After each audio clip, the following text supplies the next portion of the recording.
This conference will now be recorded. Oh, okay. You got it now? I see the light. Can you hear me? Okay, I'm calling this meeting to order. We have an invocation from Pastor Oki Landers of the Pine Drive Gospel Church.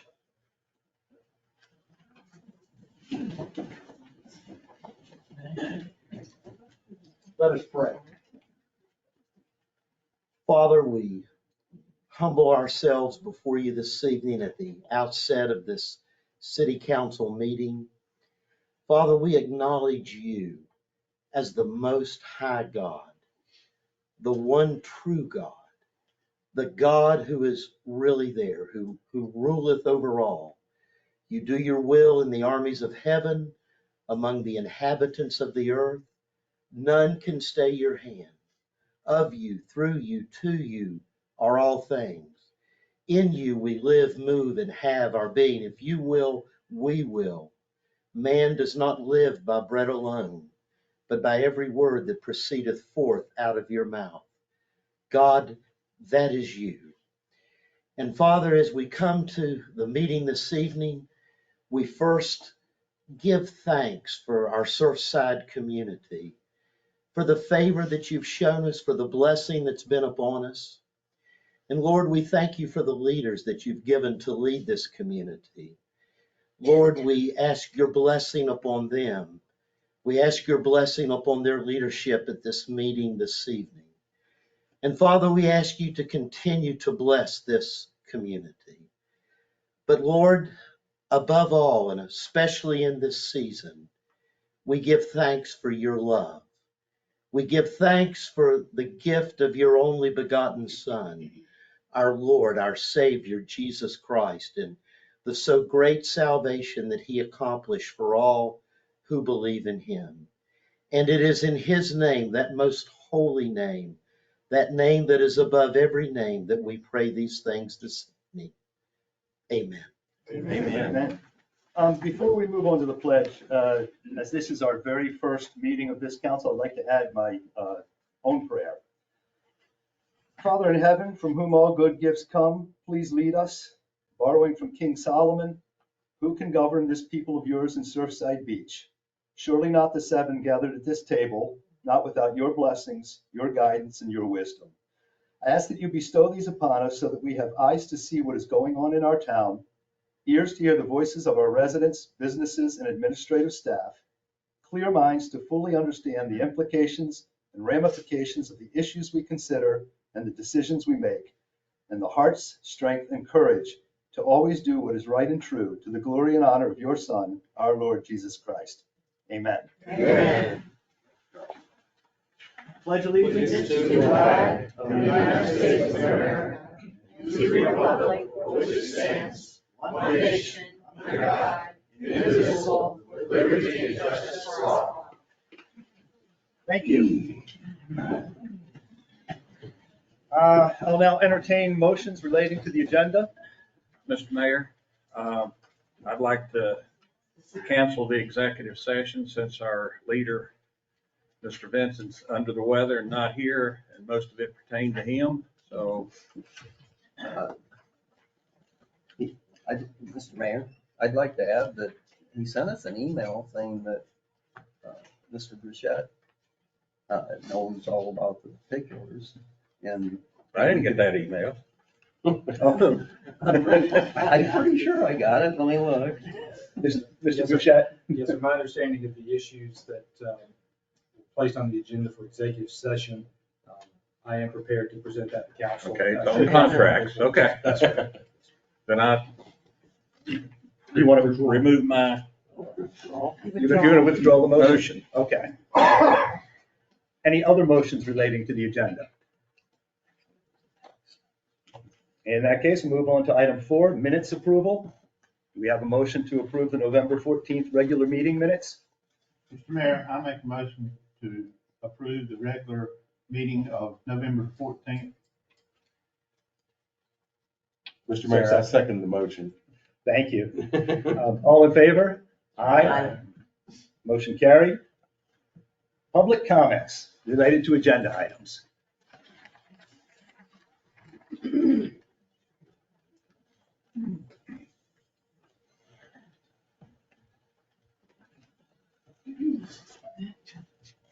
Judy Hinyon, 11th Avenue North. I just wanted to say that at the last council meeting, I was thrilled to see former Chief Dan Samini here. And it reminded me that under Chief Samini, that we had received the highest rating of a fire department that we could achieve in the nation. It was an ISO 1, which reminded me that it's past time for that review to come in.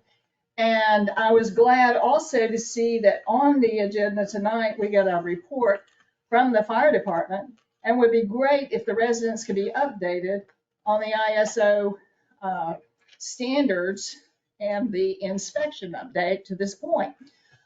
Most of the people in this room know that we have special provisions and preferential insurance rates as a result of a high ISO rating. And so it behooves us for all of us to be aware of how our fire department is doing, because we invest a lot of capital in our fire department. So if that could be requested, it would be greatly appreciated. In addition, the camera issue on the pier, I read the presentation, and it said that it was that it would record and keep for 30 days. It didn't say it was going to be monitored. So is it going to be a monitor camera system? And if so, is that going to require additional personnel? So, having it recorded is really great. What are you going to do? Rewind the thing to see what happens? I mean, if it's not monitored at all. So just those questions. Thank you very much.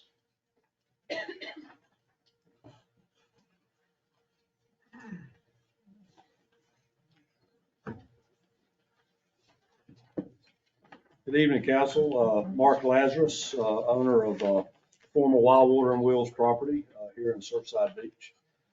First of all, congratulations to all the members, Mayor and Council. Having sat in a seat similar to yours for 9.5 years, I understand what's ahead of you and the job that you have to do, and I wish you all the best in doing that job. It's a big job for everybody. What I'm here to talk to you about tonight is your comprehensive plan. Very quickly, first, I want to say I think they've done an excellent job. The planning commission, planning department, and everybody that put it together really did a great job. I've been through it pretty thoroughly and looked at it, and it seems to pattern what I've heard at many council meetings. Just for some background, I've been probably coming before this body for about 32 years now. I know I don't look that old, but I have been coming here. We were in Surfside and built Wild Water and Wheels about 32 years ago. Believe it or not, under a lot of scrutiny and a lot of people that didn't want it at the time, but I think that we proved otherwise and did a good job. And that's what I'm here to do tonight. Times change and property issues change and the economy changes and different reasons that businesses have to change. We've got about 16 acres of property that's sitting in the heart of Surfside Beach, and we want to redevelop it. We are redevelopment. It's obvious that it's not going to be a water park anymore. With that being said, we do have under contract, as it's been said, about 3.5 acres for a car wash, convenience store, and gas station, which we're moving forward to. Leaves us about 13 acres left for the property. Really hard to figure out what to do with it and find the right fit for this area. We've been trying, different types of grocery stores and different things, and we've got some really good ideas for several things. But you're in the process of a comprehensive plan that takes light industrial to 8th Avenue. What I'm asking you is to consider to go ahead and take it all the way to the back of the property at Wild Water. At Wild Water, or at our property, we have about 1,000 foot of depth. The majority of the properties on the Business 17 in Surfside Beach are anywhere from 225 feet deep to 500 feet deep. Most of them at about the 225 foot depth mark. We're at 1,000 feet deep. So if you take Sandy Lane and you come all the way down, that kind of splits the property in the back. So if you took it, it gave us the ability by a comprehensive plan to come in and potentially rezone the back part to an LI, which would give us the ability to do some trade shops, could take small strip centers that could house some of the things that you don't want on Highway 17, but as a body and as a town, you have to provide for. That's the law. So that could be an area as a suggestion for that. The other suggestion I'm asking for is under your C1 zoning, which our entire property is zoned C1, we are not allowed any type of storage facilities on that property of that C1 zoning. I'm asking that potentially, if it doesn't fall in a LI, that under a conditional use, you could have a setback of, let's say, 225 feet off of 17 or off of the frontage road back, that a storage facility, and I'm talking about a climate controlled, 4-story type facility that could possibly be there. It wouldn't be as visible from the road. It takes it from off of 17, which I hear are the desires of this body and this community. So we're saying, hey, why not? But we're so deep back that it could sit behind the gas station in the commercial that is 3.5 acres, which actually goes about 226 feet back, is the depth of that particular piece that's being sold off. So as you consider your comprehensive plan, the other part of it is in your parking requirements in your ordinance. Even if you allowed me to do it, I couldn't build enough parking I think your parking requirement is 1 parking spot for every 2 doors. That would mean on about a 30 or 40,000 foot building, we would have to have 350 parking spaces. These types of facilities don't require that. Most of them have very few because people are in and out. They dump their stuff off, they pick it up or whatever they do, and then they're gone. So it wouldn't really require that. So I'd ask you for your consideration of that. And then lastly, as Mr. Kinkin had asked before, I really need some help working with DOT on that stoplight issue. I think we're making some headway to clean that area up, but support of council would be greatly appreciated. Thank you for your time and good luck to all of you.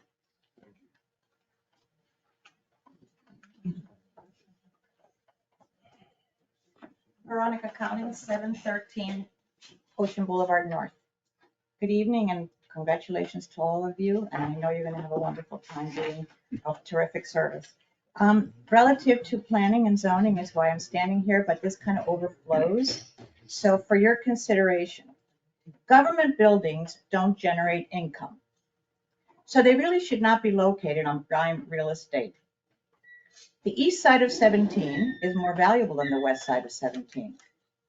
Leave the stately town hall where it is and move all the other government offices to the cheaper side of the road. Onto the adjacent property of the town of Surfside, we already own a bunch of land that we could add our little additional services that we need. So knock down the existing town-looking government offices on the east side, sell or lease the land, pay the $4 million debt which we have recently incurred with the revenue, and return Surfside Beach to the debt-free status that I purchased into 20 years ago. I know 20 years is a long time, but I liked it that way, and I will hope it stays. Of course, everybody knows we want to keep the height at 55 feet, and I remember Mr. Kraus saying that even if it takes a referendum, we're not doing anything otherwise. So I'm supporting that. I want to incentivize somehow the beautification of 17 storefronts. We really look like a shanty town around some of those areas. It's ugly. Every time I drive down to Lickfield, I have road envy. Is that a word?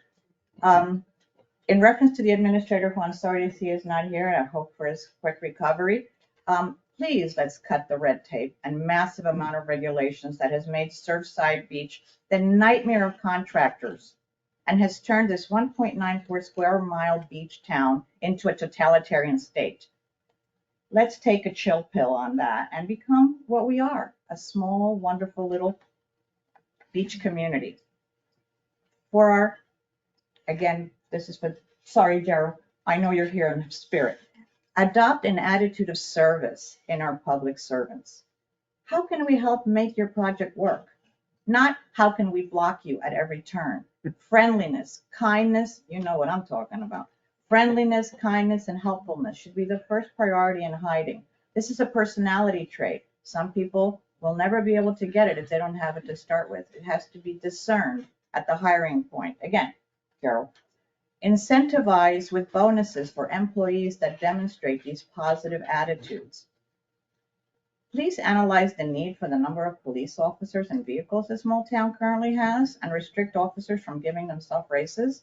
Raises should be voted on by council. Isn't that in our, I don't know, but really.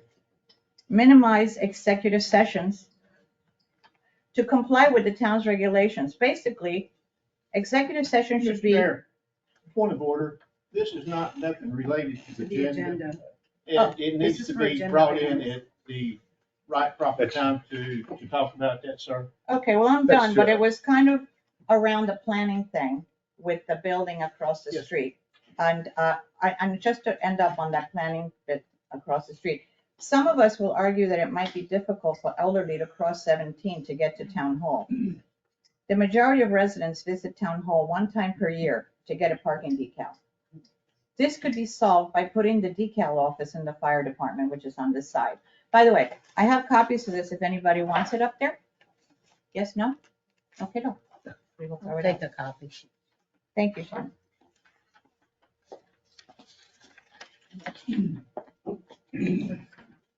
You told me you had a copy, I wouldn't have had to take notes. Oh, God bless you. Well, thank you for doing that. That's impressive. Anybody else? I was gonna say you could just email it, but that's. Oh, well, that would be too easy. I'm a paper girl. Thank you for your time.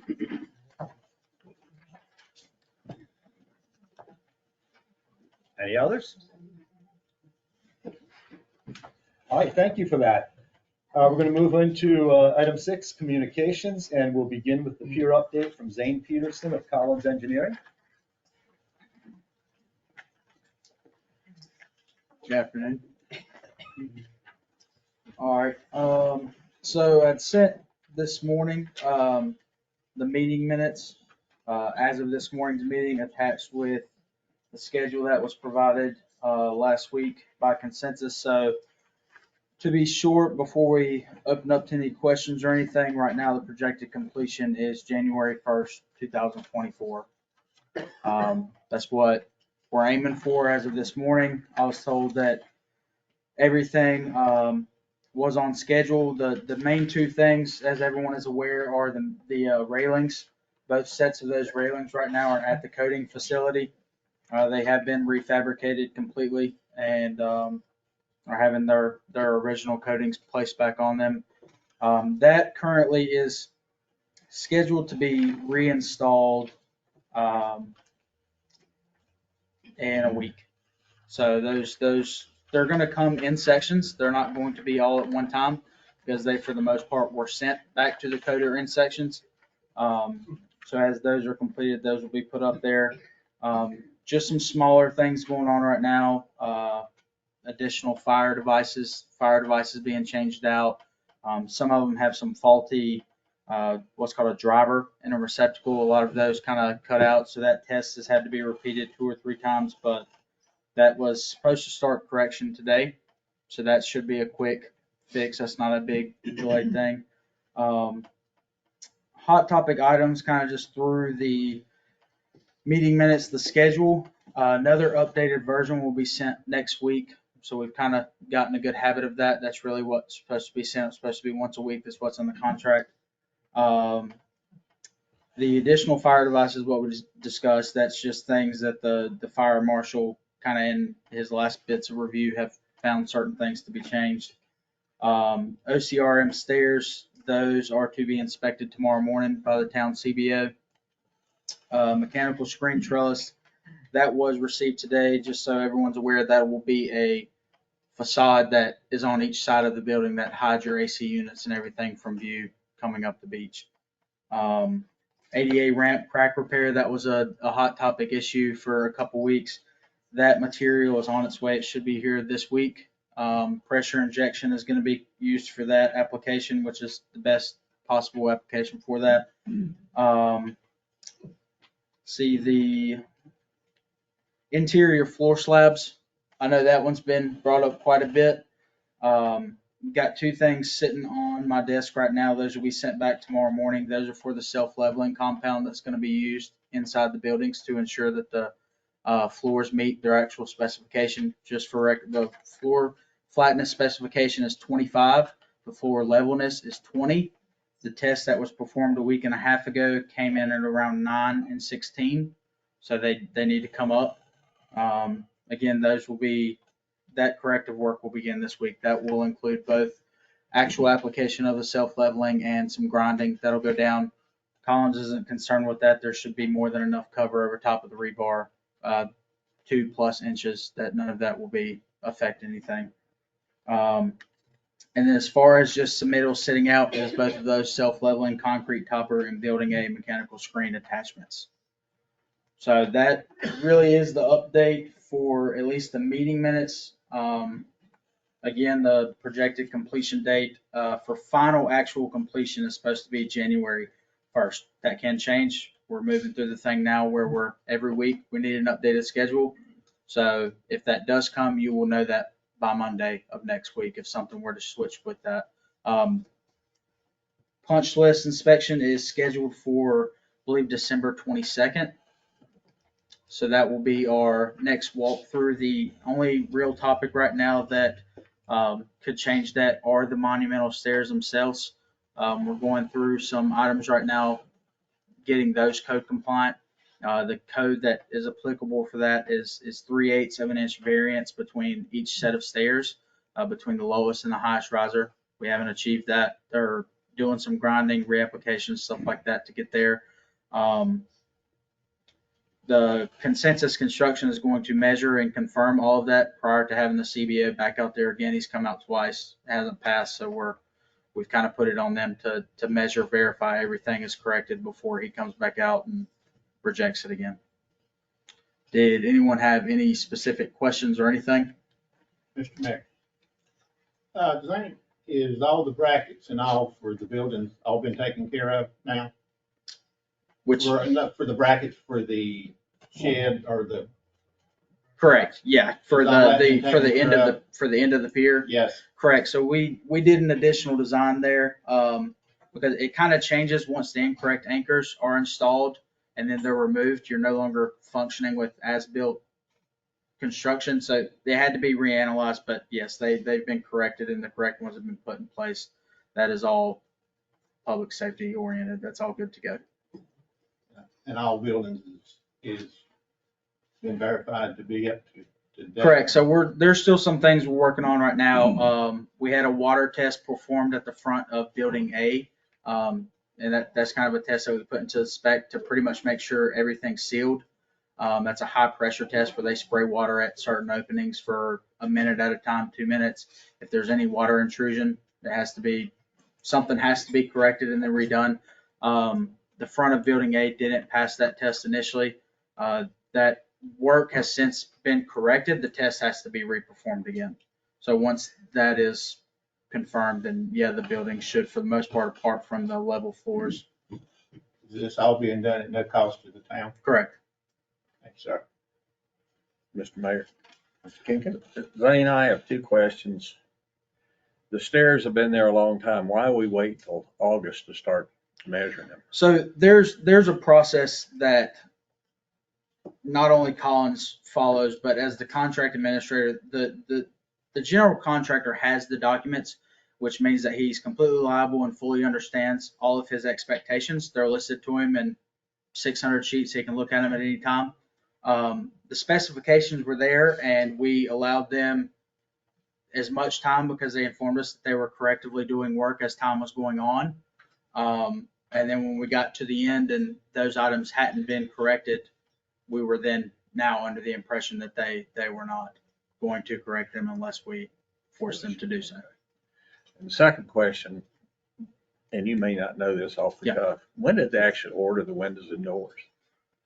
I do not know that off the top of my head. Because they, I could quickly go back and find that exactly for you. okay, The exact date of when those were ordered. They were not ordered all at the same time. Some had to be reordered. Glass showed up broken, stuff like that, damaged. So those had to be. that's typical. But I can go back and definitely find when All right. when the I initial should've order was made. Emailed you and asked that because the buildings were there for a long time before we ever got doors. and Correct. windows in them. Correct. Thank you. And those were, that item was ANN or ASI Fire Protection Group. Those are the company that came in where they framed out the windows because they had not been installed in time, the doors, everything. Corrected some of the evaporative work, installation work, stuff like that. That the town did pay for, which is part of the insurance discussion that we're gonna have here in a little bit with one of the CCDs that are out right now. That's one that needs to be disputed. But that was something that the town did pay for. Okay. Mr. Mayor, I have some questions. Mr. Walls? Zane, who is doing the laser? Is Consensus using the laser to repair and get those monumental stairs So correct before the next CBO inspection? the laser- Or are you doing what? the laser was brought up. Collins can't perform that because we're not the testing facility and it's a point of interest. Okay. So the best way that Collins had navigated that in the last week's meeting, we use lasers for all SCDOT inspections because it eliminates human error. There's a lot of things that can be built into them, whereas I'm sure Mr. Kraus is aware if you hold a tape this way versus that way, that doesn't account. But if you use a laser, a lot of the lasers, depending on price range and stuff, Consensus is to be providing the laser. The way that Collins decided to eliminate any point of interest is to have SNME come on site, watch the laser be calibrated with both the CBO and Consensus. And then once all three parties are in agreement that it's calibrated correctly, they can then all re-verify measurements together at the same time. Make corrective measures and then get the final inspection on those monumental Correct. steps. Yeah. I mean, those have been a pain. Correct. Okay. Mr. Mayor, I have a Ms. Allen? question. When you say that there's no cost, does that include labor also? Labor Correct. and materials? Correct. No cost to the table? Correct. Thank you. Yeah. I have a question. I seem to recall from previous meetings Yep. that removing the railings, Mhm. and recoding, Correct. and reinstalling would void warranty. Correct. That's all been worked out? Yeah, so what actually voided those warranties, the way we processed that, the way that we did, the railings themselves were fabricated in shop, off-site. They were field measured, but then fabricated in shop. That's done as a corrective measure to ensure that you're getting the best welds, you're getting the best quality metal, everything like that. If you're doing it out, especially in that environment, you're gonna get horrible welds, slag buildup, stuff like that. So once those are sent to, that itself has its own warranty, the railings themselves. The Hilti system has its own warranties as far as installation process. That's why we review their specifications. If you install outside of their specifications, they will not provide you any sort of warranty. So there was your other item. And then your coating itself is also all applied at one time in a controlled environment at their facility.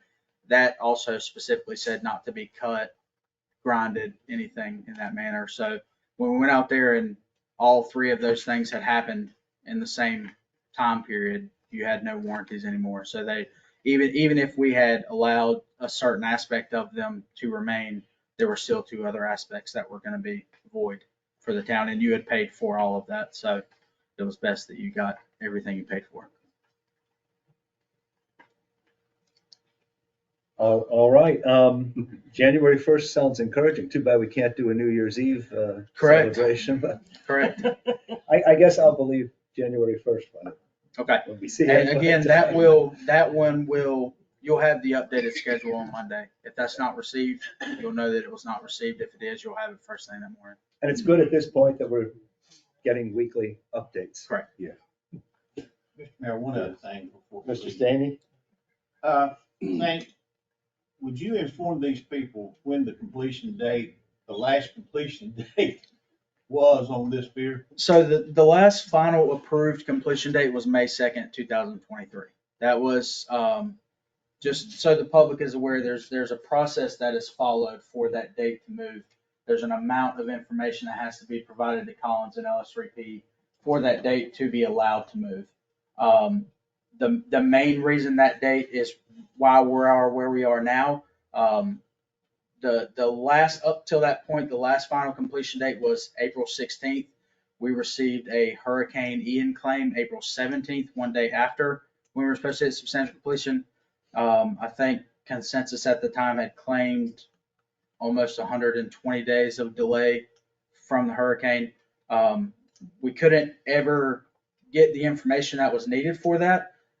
So in good faith of the town and kind of with discussion with Jerry and everyone, they were allowed to continue work, but the claim itself was ultimately rejected. So that's how we got from April 16th now to, but ultimately the last approved day is May 2nd, 2023. Mr. Mayor, Mr. Coleman. just wanted to be noted that I have a piece of paper here, Collins Engineering. It's from November 28, 2023, about the progress meeting. It said the final completion should be the week of December 25th. That was done, I guess, today in the morning. Correct. Or at the evening, and now it's January 1st, so I'm not too optimistic about it. Look, if you flip on the back, I'm sorry, maybe I should have verified. If you flip over on the back page, the schedule itself is listed there. You have to have a ruler on that sheet to be able to go down. Yeah, so So you're saying the week of December 25th? to the 31st, yeah, that's when all of your certificates of occupancy and everything will be corrected. And they're working through Christmas weekend? Correct. They, from our last conversation, the only day they did not work was actual Thanksgiving, but they worked the day before, the day after, and the welders and stuff, we have been informed that they have been working on the weekend. I think y'all had a issue with the pier one weekend with them out there or something, but they've been working through the weekends and stuff as well, which rightfully so. It's been very delightful to see more than one or two hard hats on that pier Correct. at one time. Correct.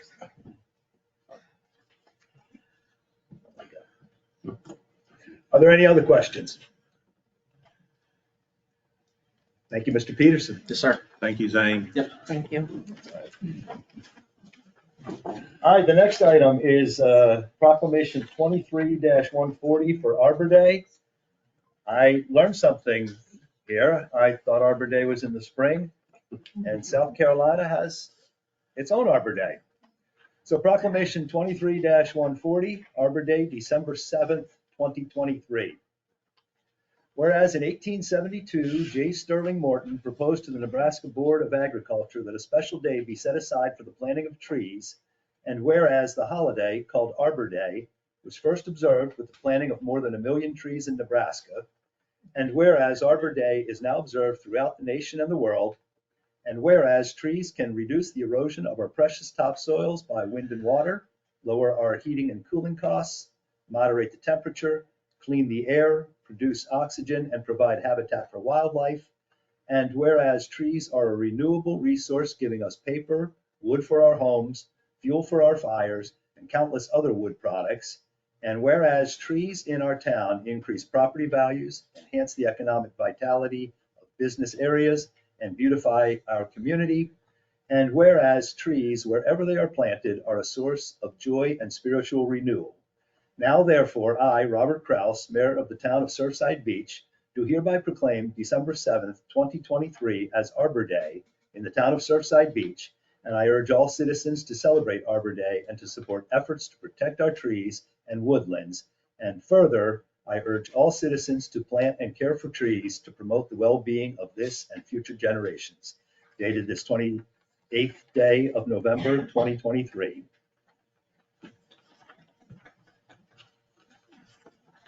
Okay. Department reports. We're going to start with the administrator's report, which is going to be me again. So I'm just going to give you Jerry's report. He's unavailable today. So this is the Surfside Beach regular town council meeting, town administrator's report, November 28th, 2023. Just 2 items. He has Creech and Associates made their first of 3 presentations on October 24th. In the first meeting, the information was generated from a combination of interviews with staff, town council, and industry standards. Town council was very clear in their remarks to focus on the police department and the courtroom/town council chambers at this time.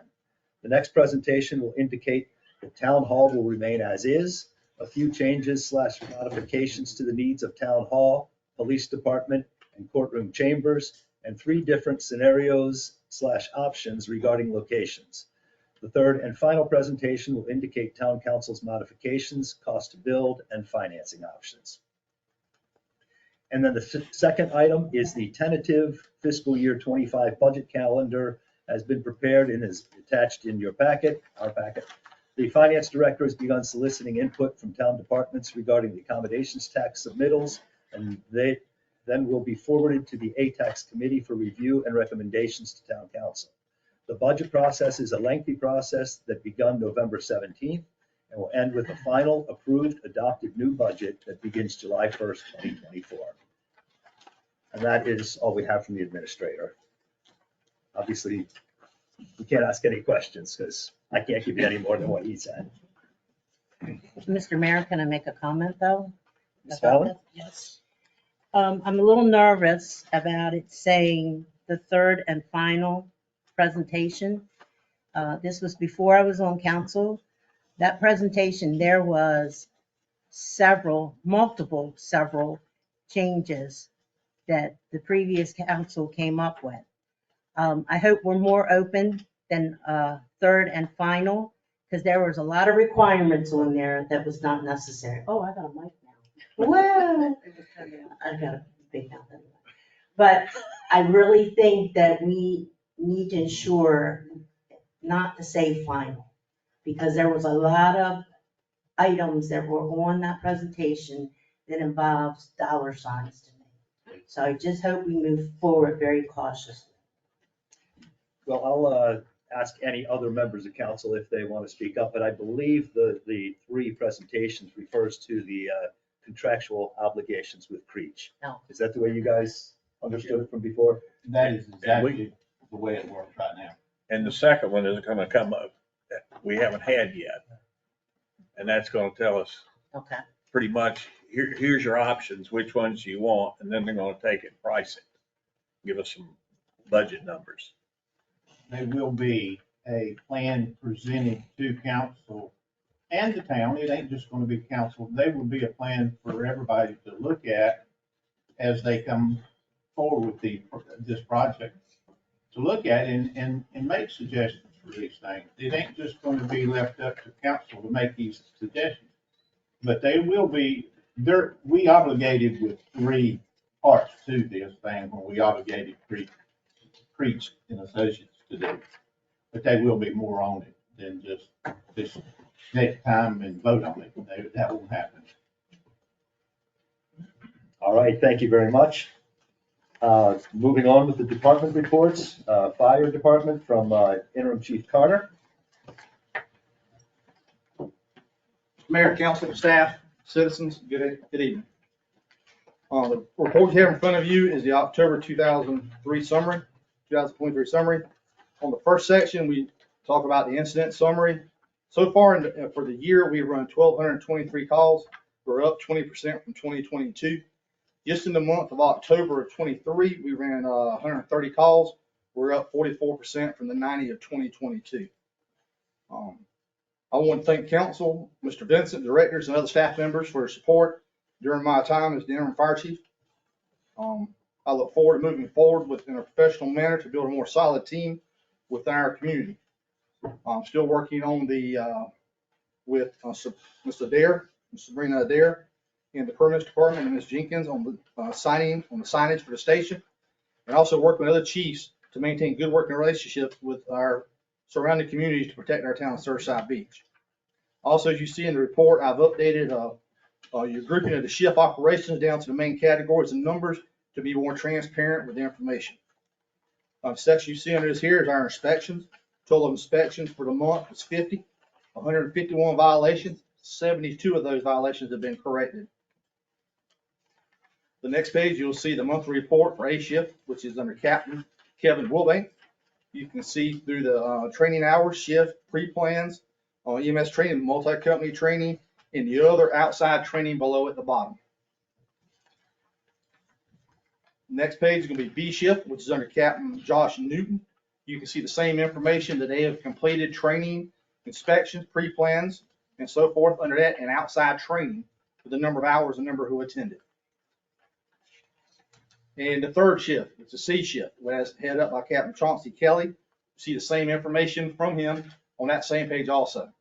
We have 3 shifts, A, B, and C shift. Each one is 24-hour shifts.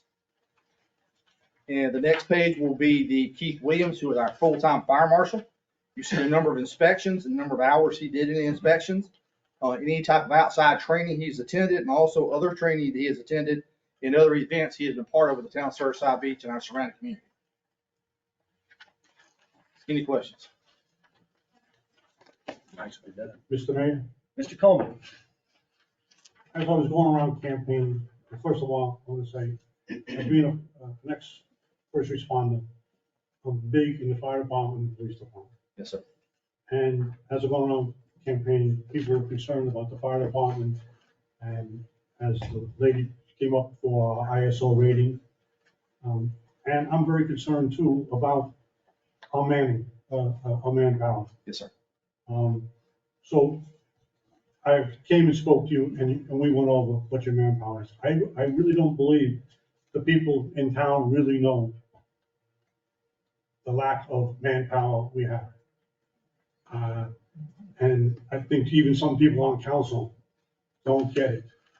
So can you explain how many people you actually have and what is the standard operation procedure for a first due engine? Yes, sir. Currently, we have 3 shifts made up, A, B, and C shift. We have 2 career personnel on each shift for 24 hours. And you have myself, I'm on call 24/7. If there's a structure fire, anything of that nature, I come back. So that's 3. At the current time, the only thing that council can guarantee per shift is 3 people, guaranteed. That's staff paid career people. Each shift is stacked with, like I say, with 2 people plus myself. When we talk about apparatus responding, we respond with 2 personnel. I'll respond also. In Erie County, which I know some of you who were on council beforehand, I showed the actual 911 matrix on what Erie County supplies with us. Whether it's a fire alarm, they send us an engine and 3 people. Whether it's a structure fire, they might send us 3 engines, a ladder, 2 medic units, a battalion chief, safety officer. They send us somewhere between 15 and 17 people is what they send us. That's what makes up our staffing that we need to handle a structure fire or any massive incident in this town.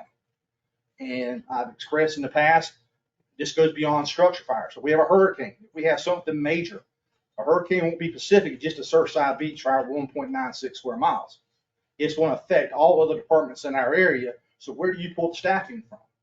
You have nowhere to pull, because each department is going to be taking care of their own areas. Right now, I did a survey, and Mr. Vincent's aware of this. We talked about, there were some comments in reference to volunteers and staffing. I've talked with 7 fire chiefs, because I'm a member of the Chief Association, or Georgetown Chief Association. Some of you were on the council from the previous, has seen the emails, and I talked with y'all about the staffing. There was a statement made in reference to 10 to 12 volunteers. That's inaccurate. I got documentation emails, I'll supply each one of you. There, the most you've seen with staffing would be Erie County. Erie County has 41 fire stations, 527 career personnel, 130 volunteers. If you divide that out, you look at roughly 12 career person per station and 3 volunteers per station. When you look at the city of Myrtle Beach, there's no volunteers. There are 189, I believe it is. I can't remember the emails off the bat, the numbers are high. They have no volunteers. Georgetown County has 10 24-hour stations. They have 59 career, 59 volunteers. Of those 59 volunteers, only 9 are interior certified firefighters. Volunteers are not like it used to be. There's so much required, even with ISO, which I know you're going to ask me in a minute. Even with ISO, there's so much training that you have to do. A new firefighter coming in the door with ISO has to have 249, give or take, hours the first year. You know, you're looking at firefighter 1, which is 1152, which is 105 hours. Then you look at fire, which is 1153, which is another 50 some hours. Then you look at 1154, which is another. It's so demanding on our on personnel to come in. Like I told some of you, you got God, you got family, you got 1 job, 2 jobs, you got kids. If you don't have kids, then you got the fire department. That's how it would rank with a volunteer. And with all the required training, fire doesn't sit at the door and ask you, are you a career or full-time person? Fire will kill me as a career person, as we learned in the past with other firefighter deaths throughout the year around the nation. And it doesn't ask if you're a volunteer. When you go into a burning building, you go into a burning building hoping to be trained to the best of the ability to make sure you survive and you come out and you go home. And that's our state motto. Everyone goes home. So what is the ideal minimum manning on a first due engine? First, if you're looking at the first due engine, just for cover, to be 4. And you have 2. We have 2. It was 3 o'clock in the morning and you're home in your crib.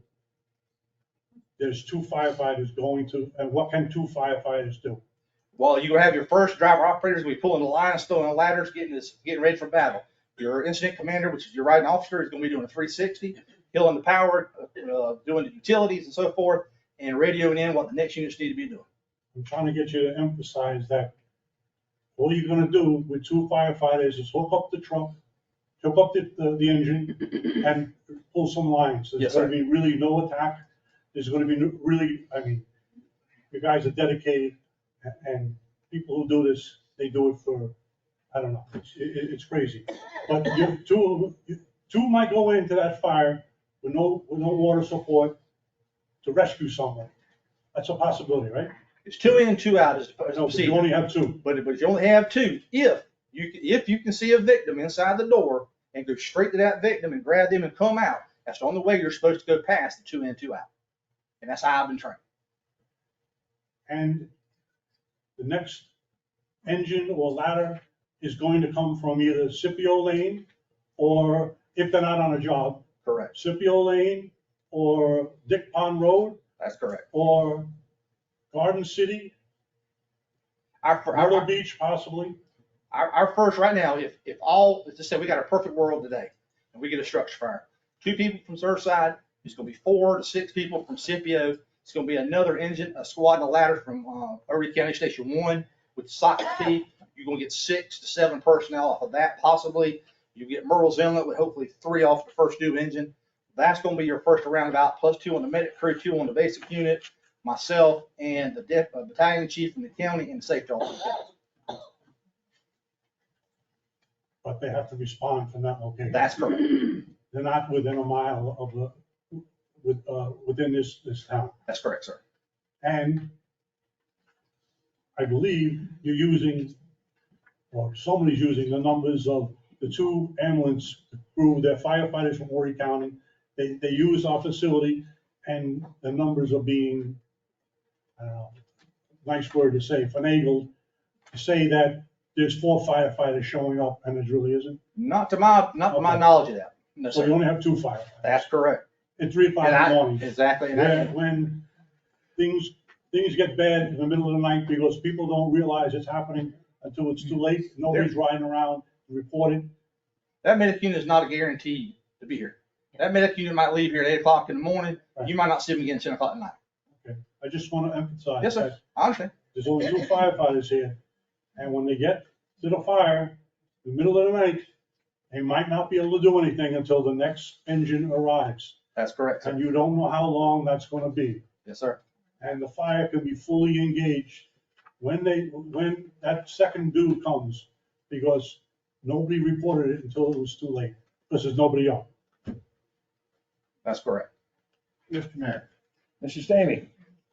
when Harry's talking about this, on the average, and I'm sure you have a timeline of what the average is, how long is it usually do you get a second unit on scene, on the average? I know it can't be possibly every time, but what's the average? 8 minutes plus, because you think about the nearest units coming from Scipio, Station 20. So you think about, that distance, traffic and all. 3 o'clock in the morning might be a few minutes, might knock off a minute or 2 of it, but during the daytime with traffic and all, and during summertime, it's even worse during summer months. So you're looking at an 8 minutes response time for Yes, sir. another unit Yes, sir. on the average. Yes, sir, on average. Okay. Mr. Mayor, Mr. Coleman? how fast does a fully engaged fire spread? You're looking at, depending on the make and material, the furnishing it could be 6, 7, 8 minutes of rapid fire spread. We showed that in our public education Yes. during our open house. We showed that, an unsprinkle room and a sprinkle room, just to give residents an idea of what it's like and how fast fire can progress. And especially if your smoke detectors don't work, which I'll cover that with ISO. Whenever we talked about, people sleeping at nighttime, not to get an acknowledgement whether there's a fire, somebody left the stove on, smoking, whatever it might be, golf carts, you never know. And especially if you got a residence has one way out, then you're going to be trapped. You're going to get there. You're going to have somebody on the balcony or hanging out of the window. Like Mr. Harris said, you're going to get there at 3 o'clock in the morning, and you're going to have, and it's life over anything else. So when you roll up, rather than pulling that line, you'll be throwing a ladder or getting that person out that window. Mr. Mayor. Mr. King, we are sitting on 3 people that we've promised you. What would that third person do on the truck? A third person would give us a little bit more of an advantage of fire attack. But on that also is you have to look at the staffing when you got people out sick, when you have people out for training, when you have people out on vacation. Whenever, and with the old council, with all due respect, everybody is new. When we looked at trying to staff, we looked at trying to get initially, I believe it was 6, the Chief Clemens was asking for. No, sir. 9. 9, okay, 9. I'm sorry, I apologize, 9. That would give you the extra personnel per shift. And what he was looking to try to do was have 5 to maintain 4. With that, because if you got somebody out, you can at least maintain the 4 you asked me about in the beginning. I said 4 to run a company. That's what he was trying to do. With these 3, and hopefully asking your permission to go with a safer grant. And I think I told everybody all the grants opened up after the beginning of 2024. That we could get your permission to apply for another grant, work with the town administrator, work trying to get maybe additional personnel on that grant. Grants work different. When you look at a grant, it could be like this last one was, I think, 3 years at no cost. You pick it up on the 4th. The ones I worked with in the past, it's a certain percentage each year. And on the 4th or 5th year, you pick up 100%. You don't know what the grant's going to be or what it's going to be kind of laid out as until it comes out. Mr. Mayor, I got one more question. Mr. Coleman. Now, you've been with the fire department quite a while here, right? I've actually been with Town Surfside Beach, very thankful. Like Ms. Indian said a while ago, Chief Samini hired me here in April of 2013. And I'm very blessed to have my time here and to be where I'm at today. Okay, so in 2013, 2014, do you have any idea how many volunteers we had? I would roughly say with volunteers that had other jobs and this, that, and the other, it could have been 15, give or take. I don't know the exact number off the bat. But if I was prepared, I would have been able to give you the exact number. Okay, I heard it was 32, but that's what I heard. Okay. And now how many volunteer firefighters you have? We have 6 that are interior, and we have 3 to 4 support staff. And a lot of this is due to training and requirements, as it is with any other department in the surrounding areas. It's not just, it is with any department in the state or in the nation. We go through it. We talk about this at the fire academy. We talk about ways of trying to do recruit and retention. The fire academy even got a recruit retention program now to try to get volunteers to come in. But it's so demanding with taking you away from your family, from your other times and all, that it's hard to get personnel. And then not only that, you're having to go to weekends when you're off. You do your call, you do 16 hours of training all day Saturday and Sunday, and you're right back to work on Monday. So a lot of this has changed over here. This is not like what it was when I first came into fire service. The chief could give you this, that, and the other, and you're a firefighter. Now it is where it's more demanding, more requirement, and it makes it better for y'all. That makes sure you got trained personnel that cuts down on lawsuits, injuries, workman's comp. There's a lot of things to get cut down, making sure you got trained personnel. So now I just thought of another question. Okay. The ISO. Yes, sir. To keep, well, we lost it already. We're down to 2. But to be an ISO 1, do you have to have a second due at the scene of a fire within 8 minutes? Whenever we came, when I was first hired here, and we started with ISO, and just to make a long story short, I was an engineer, and the first ISO stuff started in 2014, give or take. Then in 2005, Tony Fox came in as our chief in October of 14. Chief Samini left. Audie came in as the fire chief in May of 15, and all this was progressing to trying to make sure we stayed up with ISO. ISO came back in for a review in 19 or either 20 under Chief Audie. There was a lot of stuff was turned into that when Chief Audie left. Chief Williams was here. When he left, I was in there for a few, and then Chief Clemens came in. Chief Clemens and I actually met with Seth Vaughn. Just so you have a heads up here, I gotta get with y'all on see about a time and so forth. Seth Vaughn has agreed to come in and talk with all of y'all about ISO from the beginning to now. So you can have an idea, either face-to-face or Zoom in a workshop. So you have ideas. But with that being said, I mean, it just kept adding to it. And I mean, and we're at where we're at today as a 2. Most insurance companies right now, with all due respect, will not give you a true rating of what you have. The only one that would give a true rating without doing a policy was Farm Bureau. And there's a copy of that email that Mr. Vincent has. And they were the only one that would give it. And what they look at is when you get below 1, 2, 3 kind of in brackets. And from what they explained to us is that at a 1 or 2, you really don't, 1, 2, or 3, you really don't see that much of a change until you hit a 4 or above. And and when they said that, one thing we got to keep in mind is that if we have a structure fire in town, we're a 2 right in a second. When you start utilizing all your resources and all your personnel, and you have none, that can throw us into a 210, 2/10, or 2/9 because of the staff. And that was told to us in the meeting at that time. I just want to go one more thing. Fine. Apparatus. Yes, You sir. have 1 engine, 1 ladder, which is a point, right? No, sir, it's a tower. Okay, I thought it pumped water. Well, it's got a pump, but it's a tower because it's got a bucket. And you have 1 rescue. Yes, sir, the heavy and you have rescue, our new 1 piece. utility. Did we ever have a reserve engine? We had 2, when I first came here, we had 3 engines, the tower, and a small scat truck, what I call it, a service truck, and 2 pickup trucks.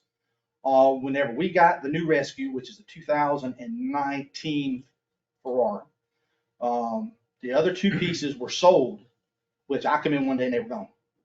So I really didn't know, and I wasn't I was a captain, so I wasn't where I'm at now. So don't take it like that. But I mean, but they were gone. But we did have 2 reserve pieces that were sold. My point was that if your engine goes out of service, you don't have a reserve. You don't have a pumper. No, sir. We had that happen this past weekend. We had to, some filters went out on the pumper and the engine went out of service. And the only thing we had in service was the rescue and the tower. I have no more questions. I thank you for being honest and forthright with it. Yes, sir. Mr. Mayor, Ms. Fallon? I'm just gonna say this. This town needs their own EMS. The last year of my mother's life, I called EMS 11 times. If I would have had to wait more than 8 minutes, she would have died on the 3rd.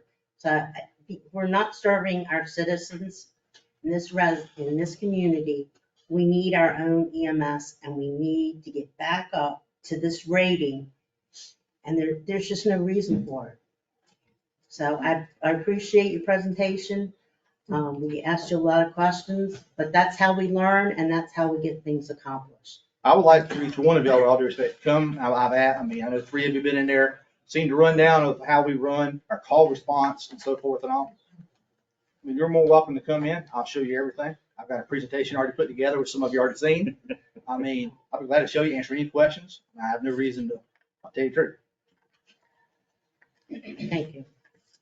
Anything else I want to say? All right, yeah, just from me, you know that one of the first meeting I had with Administrator Vincent, I asked some questions about the ISO rating. I think you prepared all that. Yes, sir. So my thought was to, and I commend you for the answers today. I was going to say in January, maybe, I'd like to have a review of the ISO situation. Obviously, it shouldn't be that hard for you to put it together. I mean, you got this stuff at your fingertips. So I do appreciate the responses, but I do want to look at that. I want to know exactly how important it is. You kind of work through that 1, 2, 3 as a grouping and so forth, but I want to understand. I want this whole council to understand. So Yes, I look forward to that in January, and I'll work with Administrator Vincent to set that out. And the information I put together, I had to go back and pull information. You got to think about it with all due respect. Now, in the tenure I've been here, we've had 4 administrators, 3 interns, 6 fire chiefs, and 3 interim fire chiefs. And I'm 2 of the 3 interns. And I'm pulling information from each one of those. So please don't judge me on what I'm pulling from each one of them. But I'll do my very best on all my communications I've had with Seth Vaughn, or anything we've had since 2021, December 15th. I'll help you as much as I can. I appreciate it. No problem. Are there any others? Thanks. Thank you, Larry. You're welcome. Thank y'all. Thank you. All right. Director Adair, Public Works. Yeah, here in 20 more minutes. I'm just gonna turn this a little, to the side, I'll turn it back. Good evening, Mayor, Council, and citizens. You have in front of you the September report for Public Works. I apologize, it's not the October report, but we had to have this in early for the first meeting of the month, and I haven't updated it with Sherry. I'll take responsibility, but it will be on the website this week. Under sanitation division or residential service, our sanitation delivered 17 new Moby carts due to overflow, rental property replacement, or new ownership. Our sanitation supervisor responded to 54 calls regarding services or questions about bulk and debris pickup. Right now, the R3C3 rollout program is in the winter program, which is once a week plus recycling. Our streets and drainage division, basically after the summer's over, September, October, November, December, we go from beach mode into stormwater mode. So right now we're cleaning catch basins. We are digging out ditches. We are fixing signs, walkovers and things like that. And that's pretty consistent. The mosquito spraying kind of ends now, October into November, and we pretty much full hands on that. Back in September, the crews prepared the pier parking lot with the appropriate signage and landscaping for public use. And we had it open right before they stopped charging. So we probably made a little bit of money that in October.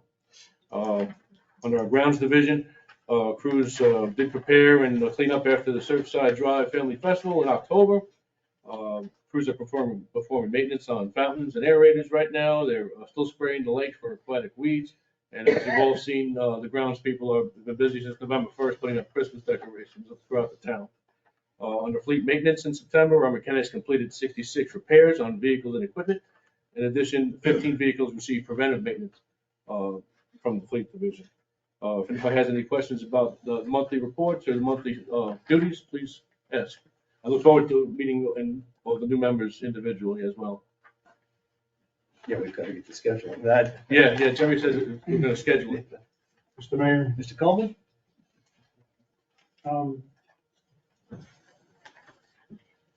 do you have a list of, or a schedule of the winter projects you're going to be doing? Maintenance or Well, what sort of project? You repair decks on crossovers, you do new crossovers, you do a bathroom or two, you might do some concrete work, you might do, there's a whole list of different things, because people, they ask me, well, when is this gonna get done? When is that gonna get done? How long is this gonna take? Yeah. I'm just curious, do you have a list? Do you I have, can send out a list, surely. I'd like to see it, I'm not telling you you have to give it, but it'd be interesting. Yeah, just so you all know, yeah, we have at least one, possibly two of the original 4-foot crossovers that will be replaced this winter. We do have our next restroom for Fuller Playground on order, and that should hopefully be in and delivered sometime in the new year, February, something like that. We're preparing the site next to the tennis court. We're gonna get rid of that last old bathroom that's over there, but that'll be in the new year. Other than that, it's just maintenance, really, all winter long. I plan on building anything else besides 1 or 2 walkovers. We've replaced some of the Highway 17 street signs. Some of you may have seen those. On the north side, particularly on the east side of 17, from 17th North, certainly to Surfside Drive, those old white poles with the large street signs we've replaced with a newer model. So you might want to take a look at that. And other than that, I don't have any top of my head. I know that we have a lot of budgeted items which we're working on, but I can send you all a list of what's on this year's budget. Yeah, being I worked think on. that would be informative for us, just especially beach crossovers and stuff like Yeah. that. People, they see the beach crossover on someone else's block, they're curious when it's going to be done. If we had a schedule or Yeah. list, we could actually tell people. Yeah, one of the things we're going to be doing is we're going to be redoing the walkover at the pier. Now that the pier is just about done, we're going to add a shower, to make 2 showers there, and we're going to redeck the whole thing, extend the swash pipe out a little bit, and I'm actually going to install a one-way valve on the end of that pipe to prevent it, the it's a very small watershed right there, preventing all the ocean water, every king tide from flooding the whole system out, which has been happening. So I'm hoping to get that done over the winter. But I'll send you all a list if you're interested, sure. Every council, if you have particular needs or wants, or just please let me know. Mr. Mayor, Sean? question, and just because you said bathrooms, I'm Sure. all about bathrooms, I'm not an age. But at the playground on 10th, and I guess that's Hollywood, you put a brand new, which was great. Right. Is the new one the old one gonna come down? No, we decided to keep that for storage. Oh, okay. The community garden is using a piece of it. There's three different Okay. small rooms in there. And my grounds division is using 2 of them for storage, Oh, okay. for just for the general stuff they need around the park, wheelbarrow and things like that.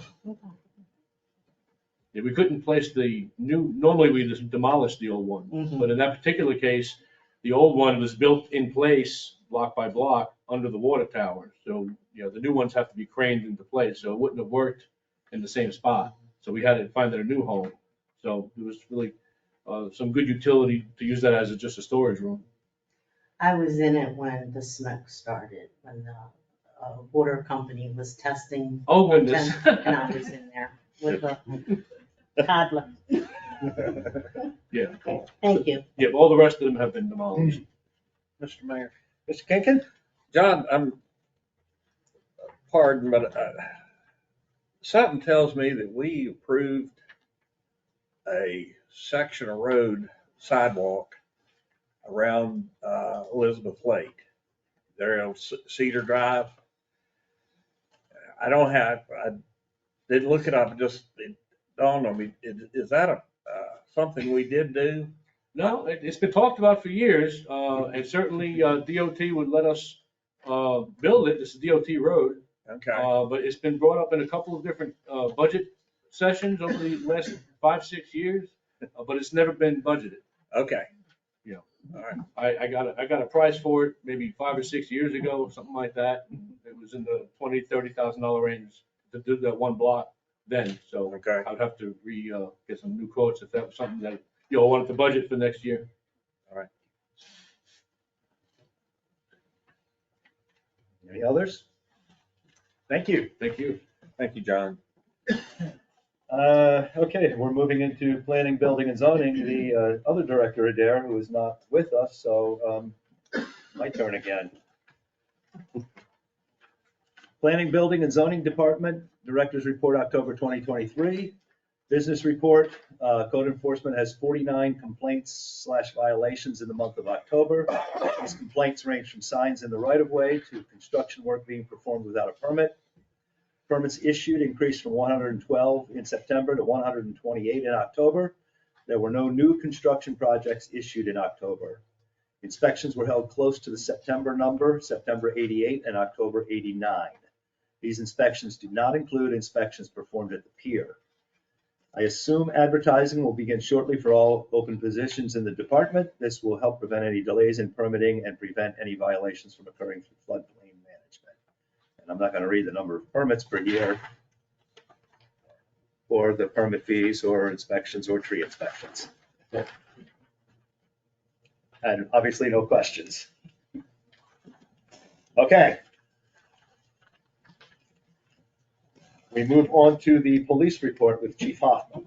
Good evening, Mayor, Council. I wanted to congratulate the mayor and the new council members on your elections. I look forward to working with you as we move into the budgeting process at the beginning of 2024. I've got the monthly report for you for the police department for October of 2023. Our statistics show a 1.4% decrease in calls for service from last year, from 1,213 to 1,196. Our arrest and citation data between October of last year and this year shows a 14.83% decrease from 391 to 333. We have a lot of training to report as we go into the off season each year. While calls don't drop as much as they used to, there is enough drop that we can start to focus on training. So as you'll see from the monthly report, there's quite a bit of training listed through there. If you have any specific questions about those, I'll be happy to answer them. I will let you know that we did our assigned mandatory online policy training related to use of force, vehicle operations, vehicle pursuits, search and seizure, prisoner transport, domestic violence, on and off duty conduct by officers, sexual harassment policies, mental health awareness, bloodborne pathogen, bias-based policing, and OC spray, which is pepper spray training. There was, of course, some other detailed training through there as well. Corporal Pinto and K-9 SIF completed 16 hours of training in obedience, narcotics, and tracking. They had 7 deployments in the month of October, resulting in 1 arrest and citations issued for possession of marijuana and possession of drug paraphernalia. The team also completed a K-9 demonstration for the elementary and middle school students at Calvary Christian School. In summary, in the month of October of 23, the police department answered 1,196 calls for service that resulted in 25 custodial arrests, the issuance of 285 uniform traffic summonses, 13 ordinance summonses, which might include parking violations, and 10 criminal arrest warrants were issued. 4 of those 10 warrants related to drug possession or distribution. Our officers transported 25 prisoners to J. Reuben Long Detention Center.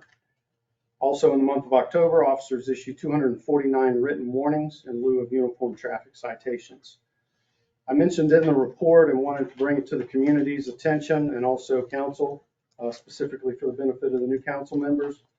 Since March of 2022, the police department's been conducting phone follow-ups with complainants that called the Surfside Beach Police Department. This informal program started to support the town's goal of monitoring and improving customer service. Customer service surveys ask respondents 4 questions about their call for service for an officer. The first question is, was the officer prompt in responding? Was the officer professional in their actions? Was the officer able to resolve the problem they called about? And would you like a supervisor to reach out to them to discuss anything related to the call? We're happy to report that the responses are overwhelmingly positive, often generating praise for officers. In the month of October, staff attempted to contact 72 complainants. Contact was made with 28 people. 1 person reported no issues, and the remaining 27 stated that the officer was prompt, professional, and resolved their issue. Proud of the hard work that the officers and their diligent delivery of the police services to the community. This information will be a little more formalized moving forward and will continue to be reported to the community in our future monthly reports. A couple other notable things. Police department provided extra patrol and manned a booth at the Family Festival. We provided off-duty security for the Surfside United Methodist Church Fall Festival. Officers also provided off-duty security for the First Baptist Church of Surfside Trunk or Treat event. The police department provided foot patrol security and traffic control for the Champion Autism Network Meatball Challenge, the Halloween Car Show, and the town's annual Halloween Golf Cart Parade. Lieutenant Houck and Sergeant Mickle participated in the LC3 Church Trunk or Treat event, also to represent the town and the police department. That is the monthly report for October. I'll be happy to answer any questions you might have. We'll try. Mr. Mayor, Mr. Kinkin. are we making any headway on the transporting of prisoners? Well, not yet, sir. You can't we Uber them, huh? We can't Uber them. Like I've said before and mentioned, and thank you for bringing it up so I can mention to the mayor and the new council members, we are exploring some different options to bring to council. You'll probably hear about them as we have some discussions regarding mid-year funding, some options that I have for you to perhaps be able to avoid millions of dollars of building a new jail. That will be much less expensive. I never want to avoid that. So it's not solved at this time.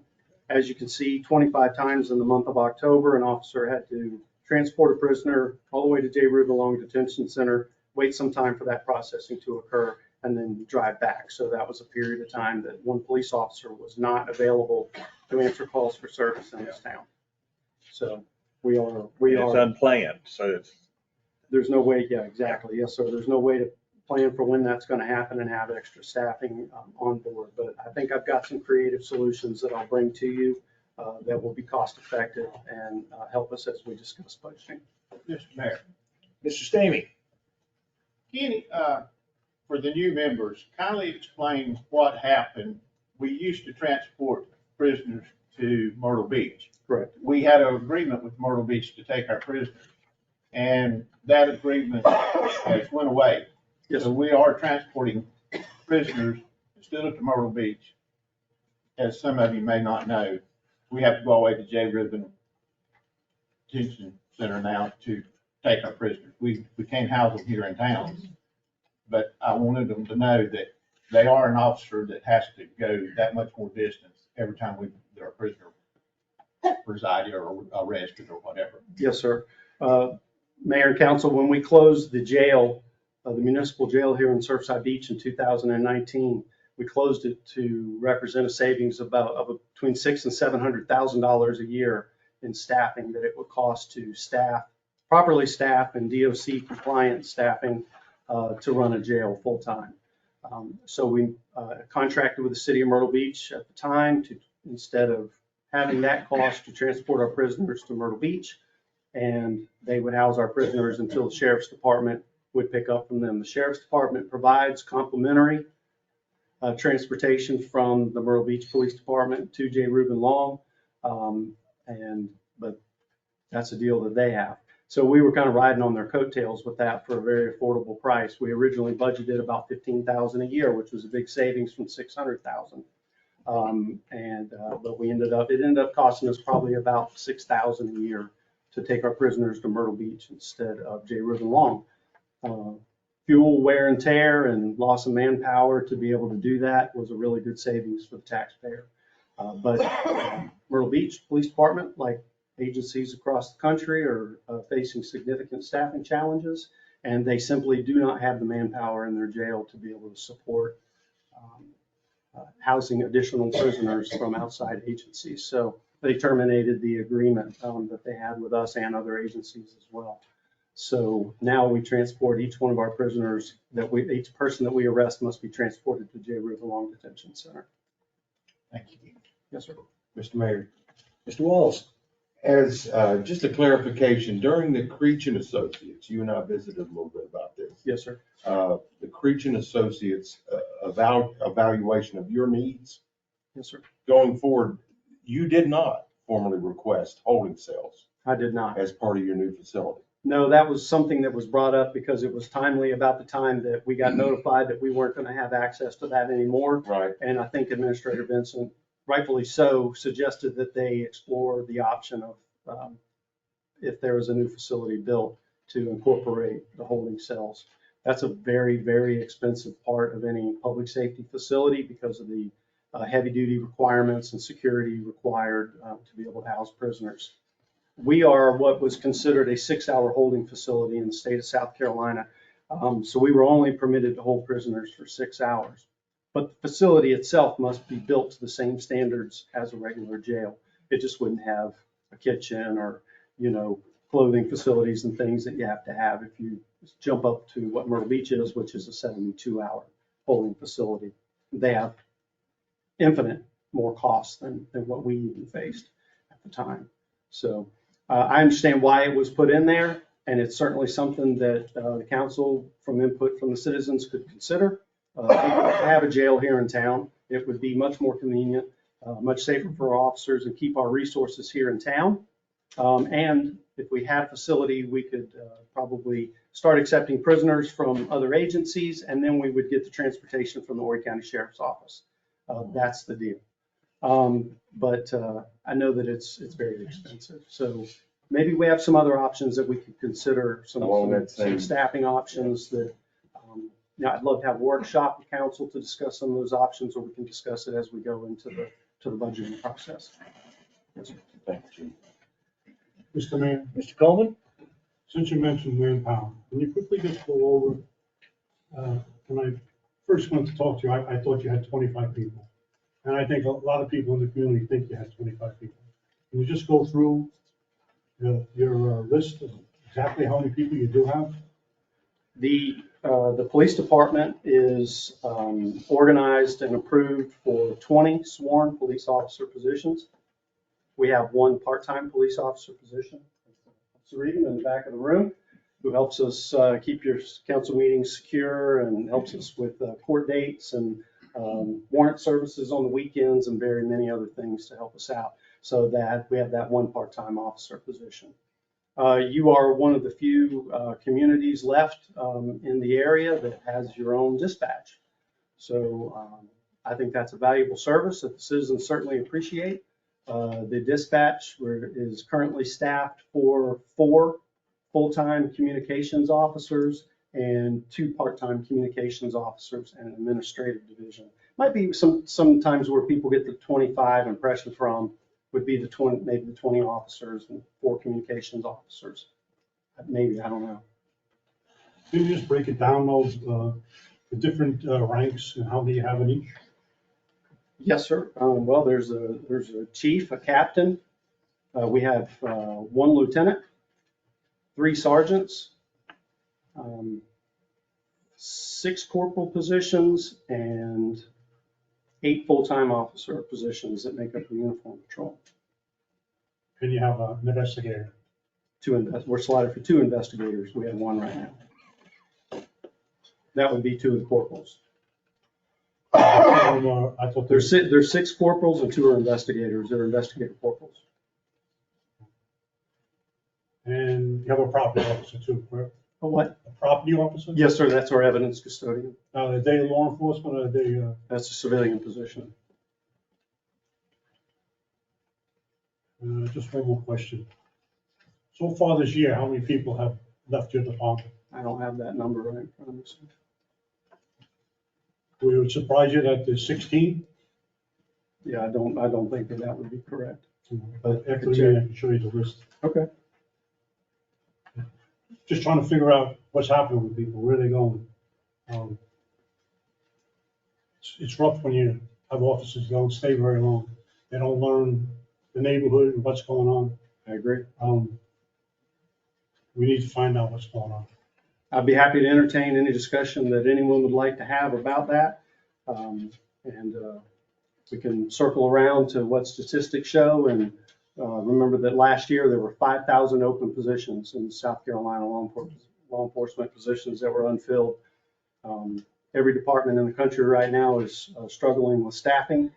We normally turn over an average of 3 to 4 officer positions a year. Ever since the town of Surfside Beach has been the town of Surfside Beach, we've been what's known as a starter agency. Our salaries are low. There's not a lot of room for advancement. There's not departments. We don't have a helicopter unit, a boat unit, and we don't have a traffic unit, and we don't have a vice unit, and all those other things for officers to be able to grow and advance. But we're going to turn over positions, and we did turn over more this year. Some of that can't be discussed here because they're personnel matters, and it would be inappropriate. But I'd be happy to have a full explanation, council, and executive session sometime, and I'm sure I can answer everyone's questions in one swoop. Mr. Mayor, Michelle? I have actually 2 questions. Could you explain to me, you said 1 chief, 1 captain, lieutenant, 3 sergeants. So they're all in management positions? Do any of them are included in patrolmen at all? Do we have just 8 patrolmen? No, Okay. you have 8 line level police officer Okay. positions. Those are your entry level officer positions. Then you have 4 corporals in uniform patrol, so that makes 12. 12. Yes. And then you have 2 sergeants in uniform patrol. Okay. So that makes 16.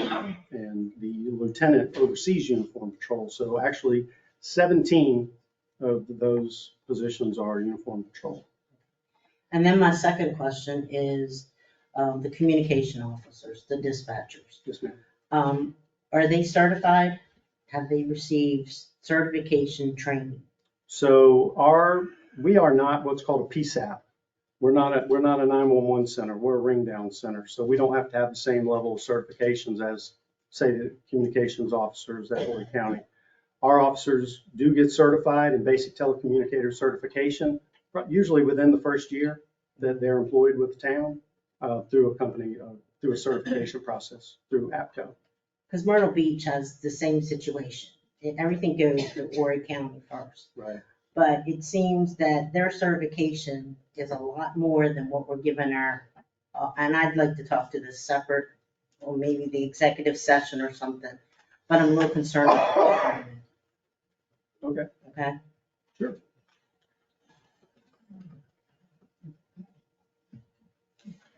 Anything else? I guess I'd like to say, I would like to take you up on that offer. Part of it could be executive session, but just you mentioned a workshop and maybe just a full discussion of the police services. Sure. The whole thing. It'd be good for all of us to learn. Of course. I Maybe think it's a great. refresher for the guys that have been here before, but I would, think it could be good I would for all love to of us. prepare a presentation to be able to give to council, but I would prefer to give it to the community as well if possible, but reserve any personnel issues for executive session. Okay. If possible, I would love that opportunity. Okay, well then, probably not the same one that we're gonna do with fire department, because that could be lengthy, but, Yeah. maybe later, the second January or early February, something like Yeah. that. I would love to. I'd be happy to have that. And I work with, I'm sorry, go ahead, sir. I was just gonna say, I've worked with Administrator Vincent to set that up. Sure. Well, I recognize that the police department is the biggest chunk of your budget. And police services are expensive, similar to what Chief Carter was saying.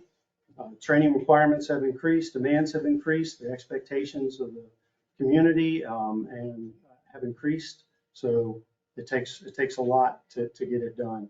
But we have a very skilled and qualified team. I'm very proud of the work that they do. And while we did have some turnover earlier in the year, we have stabilized out with our staffing and turnover. So I would love to have the opportunity to address council and the community on that. Thank you, Chief. Thank you. All right, last department report, events and public information, Ms. Tabitha Mall. Good evening, residents, council. We'll start with communications. So our town and tourist websites, those upgrades continue throughout that process. Myrtle Beach Area Chamber of Commerce partnerships also continue. We have successfully landed a tourist page on Visit Myrtle Beach, which links back to Visit Surfside Beach. So that was a success that we had this past about 10 days ago. So pretty excited about that. Our first edition 2024 quarterly newsletter will go to residents in January. Pretty excited about the social media piece. We've gained 6,000 or 25% increase in our social media followers on the Town of Surfside Beach Facebook page. And that page has been in motion since 2009. So 25% of that came out of the last 9 months. So pretty excited about that. Also excited about the positivity that is on social media. It's pretty awesome. Town merchandise is doing exceptionally well. We are already on our second order of merchandise for the town. Sweatshirts are a huge hit, as well as the long sleeve shirts. And of course, short sleeve is good too, but it's getting a little chilly outside. So we're excited about that. All of our upcoming events for 2024, everything has been loaded on to the website, social media, and we are now working through the 2024 information that's going to go on the website and social media as well. Newspaper and radio ads continue. The 2024 town planner that I have mentioned before is going to be in town hall by the second week of December. Again, this is a free calendar to those that want it. So just come on into town hall and grab yourself a copy. It is all about Surfside Beach, so it's not about any other area. And then I also want to mention this. If anyone wants to receive emails directly from town hall, like from the town, all you have to do is send an email to Sherry Medina at surfsidebeach.org, and they can sign up for those emails, whether it be a business or personal. So we can get you guys on an email list that comes out. So under events, The Family Festival, Employee Health Fair, the Senior Fair, the Halloween festivities, the Committee Appreciation Luncheon. First and foremost, before anything, I want to say thank you for all the teamwork from the police department, the fire department, and our public works department, all put together, as well as internal administration as well.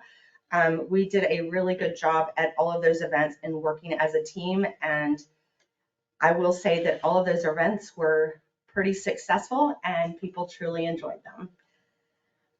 I do want to say we had a great turnout for the turkey trot. As you may have seen me on live on Facebook that day, it was an exciting event with about 500-ish people that signed up. That thing is getting huge. So my expectation is we're probably going to double next year. So that's pretty insane. It was a good time. Everybody had fun. Even my granddaughter was in it. So there you go. Upcoming events. Well, before I go there, I want to thank Public Works, because if you haven't seen what's going on around town, the Christmas lights are beautiful. They're amazing. And Public Works, through our thought process and their execution, it looks really good around town. And I did release a post on that on the web and social media about exactly where all those lights are, so people can go and take a look at them. So I do want to thank them. They are our right hand, so well appreciated there. I do want to invite you guys to the following events. On December 2nd, we have the Tree Lighting Festival. Please don't let it rain. On December 9th, we have the Christmas Parade at 2 p.m. Also on December 9th, we have the Christmas movie in Martin Field at 6 p.m. December 14th, we have the Employee Luncheon at 11:30 a.m.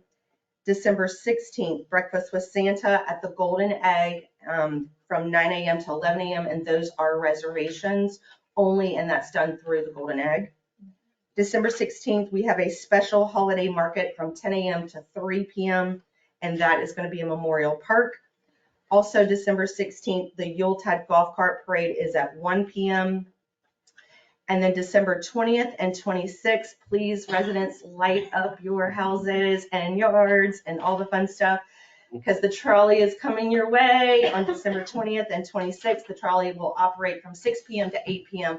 at a Memorial Park. There's going to be a DJ there. There's going to be hot cocoa there. For those of you which we all know, there are long lines to wait for that trolley ride. So there's going to be Christmas carols on the trolley and all the fun stuff to go along with that. So that's my report.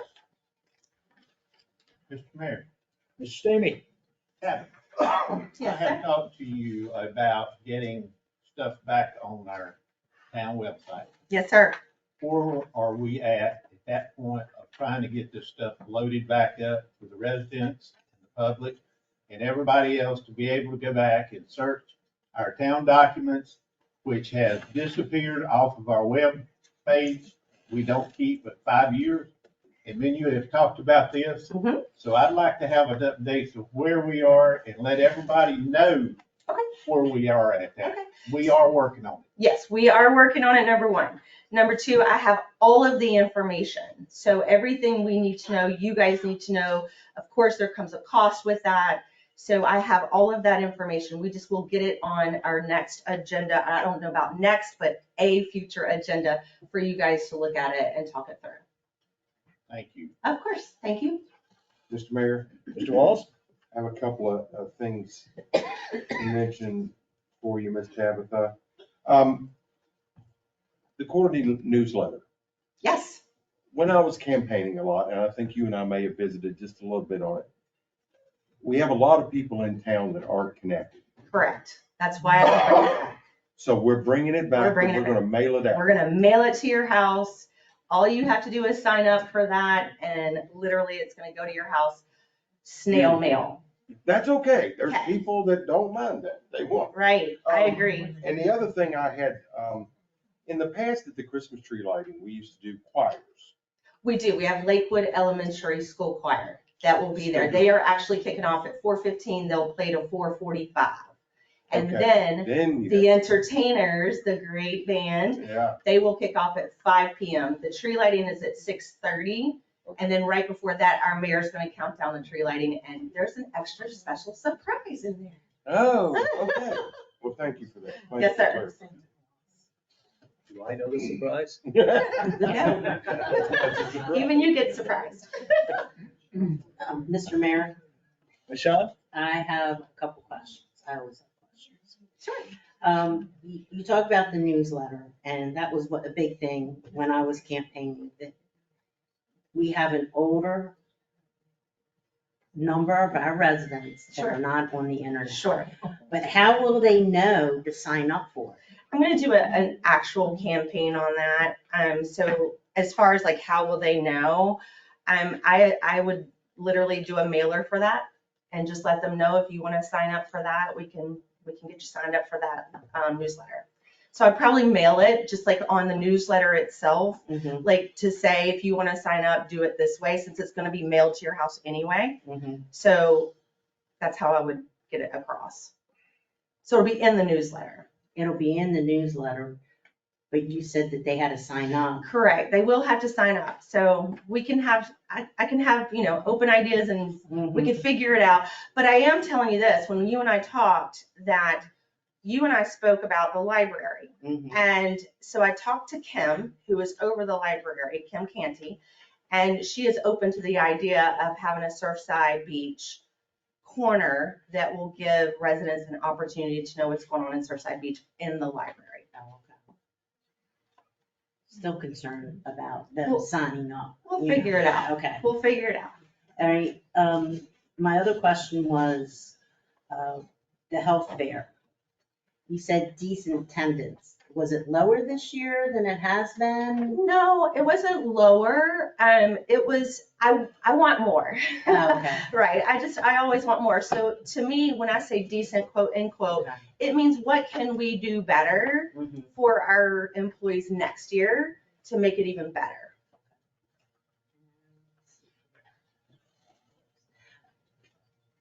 Oh, the question about increase with social media, right? And we are excited.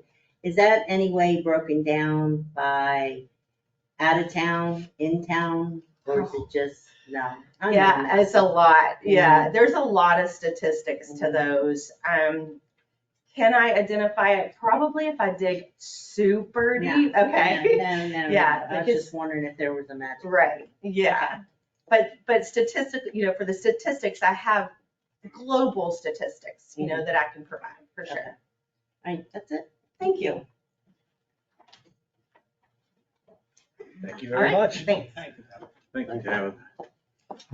All right, moving on to item number 7, discussion, Highway 17, Councilmember Kinkin. Oh, that's me. That's you. I had a couple of people at the coffee in the park. I went there just to observe, and a couple of people stopped me and they asked me, when are we going to do something about Highway 17? I've been here almost 10 years and I've been hearing it for 10 years. And we do have an overlay, and it does work with new construction. You look at, say, the DQ. It has some palm trees, but it has palm trees, and it breaks up the building from the pavement some. The new doctor's office, they have shrubbery and all down the side. If you look over here at the bank behind us, they have trees all the way around it. There's a lot we can do, but we have to have a plan. And I've talked to Sammy Pruitt, and I've talked to, someone else. And let me see. That's one of the disadvantages of getting old. So the BB doesn't always fall. But anyway, about setting up a hybrid committee to look at the plan, look at what we have. Have the plan, if we want to tweak the overlay, look at it first, but come up with a plan of how we can work on Highway 17. And I'll tell you a couple things that we've learned. We go to committee or training sessions, and we went to Greenville last summer. I was in Greenville 30 years ago. You wouldn't be caught dead downtown. There was nothing there. It is a very vibrant, wonderful town right now. And the mayor got up in this committee we were training, and he said, we got started with a plan, and we started with one block at a time. And we would work that block till we were satisfied that the plan was doable. We'd turn that over to different, we'd start on the next block. And so they've revitalized their whole downtown one block at a time. And that's what I'm talking about. Let's do a small section. We can't do 4 miles because it's 2 miles this way and 2 miles back. We can't do 4 miles at a time, but we could do hundreds of yards or 2 or 3 places. That's something for the committee to decide. All I want this council is say, hey, let's have a workshop and let's work on this and get off dead zero. How do we pay for it? Well, one, we don't use property tax dollars. If Charleston can raise their seawall 2 feet, replace their water lines, replace their sewer lines, replace their drain lines with hospitality money, I believe we can plant some trees with hospitality. And frankly, I think we could probably get something started next winter. Because you don't want to plant trees in the summer, I can tell you that, not down here. So I just want us to get off dead center, work on a plan. If we have a plan, we can go out for grants. I don't know if we'll get any, but the fallback position, we can always use hospitality. We will not, I'm going to repeat this, we will not use any property tax dollars to do this.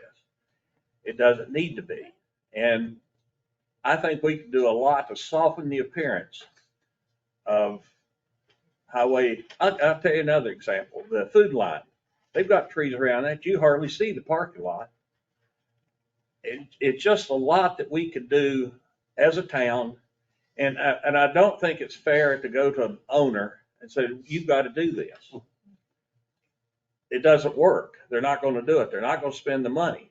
I feel like if we want this done, the town needs to do it. And that's what I want to challenge this council is to set up a workshop.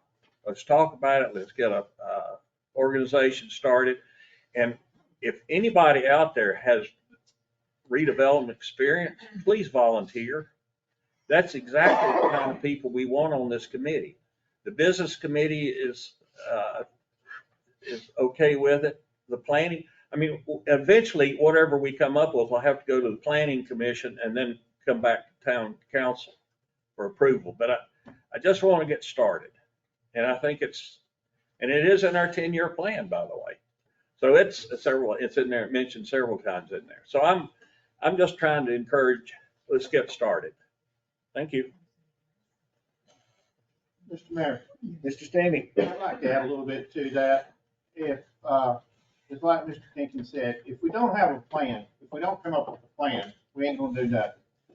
So if we can come up with a plan, if we can get together, get our heads together and come up with a plan, maybe we can get this to looking better out here. But to start with, here in town, we need to do our own property. We've got property right here in the front that we could go out here, Mr. Adair, could get some trees and start planting some trees along our own property to start just to start it, to get something started. We can come up with a little money for him to buy some trees to do it, but we got to have a plan. If you ain't got a plan, we ain't gonna get nothing.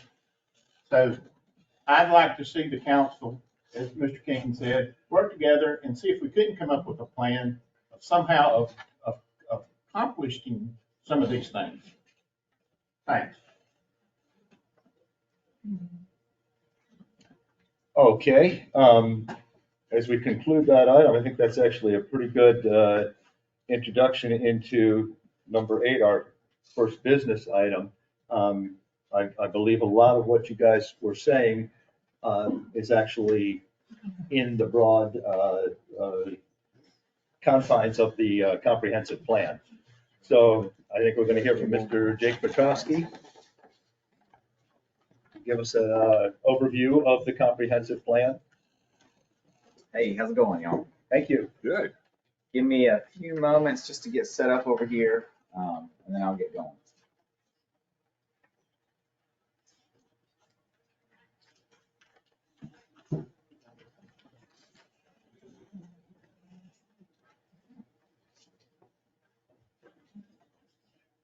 Okay, there we go. It's coming into focus, I think.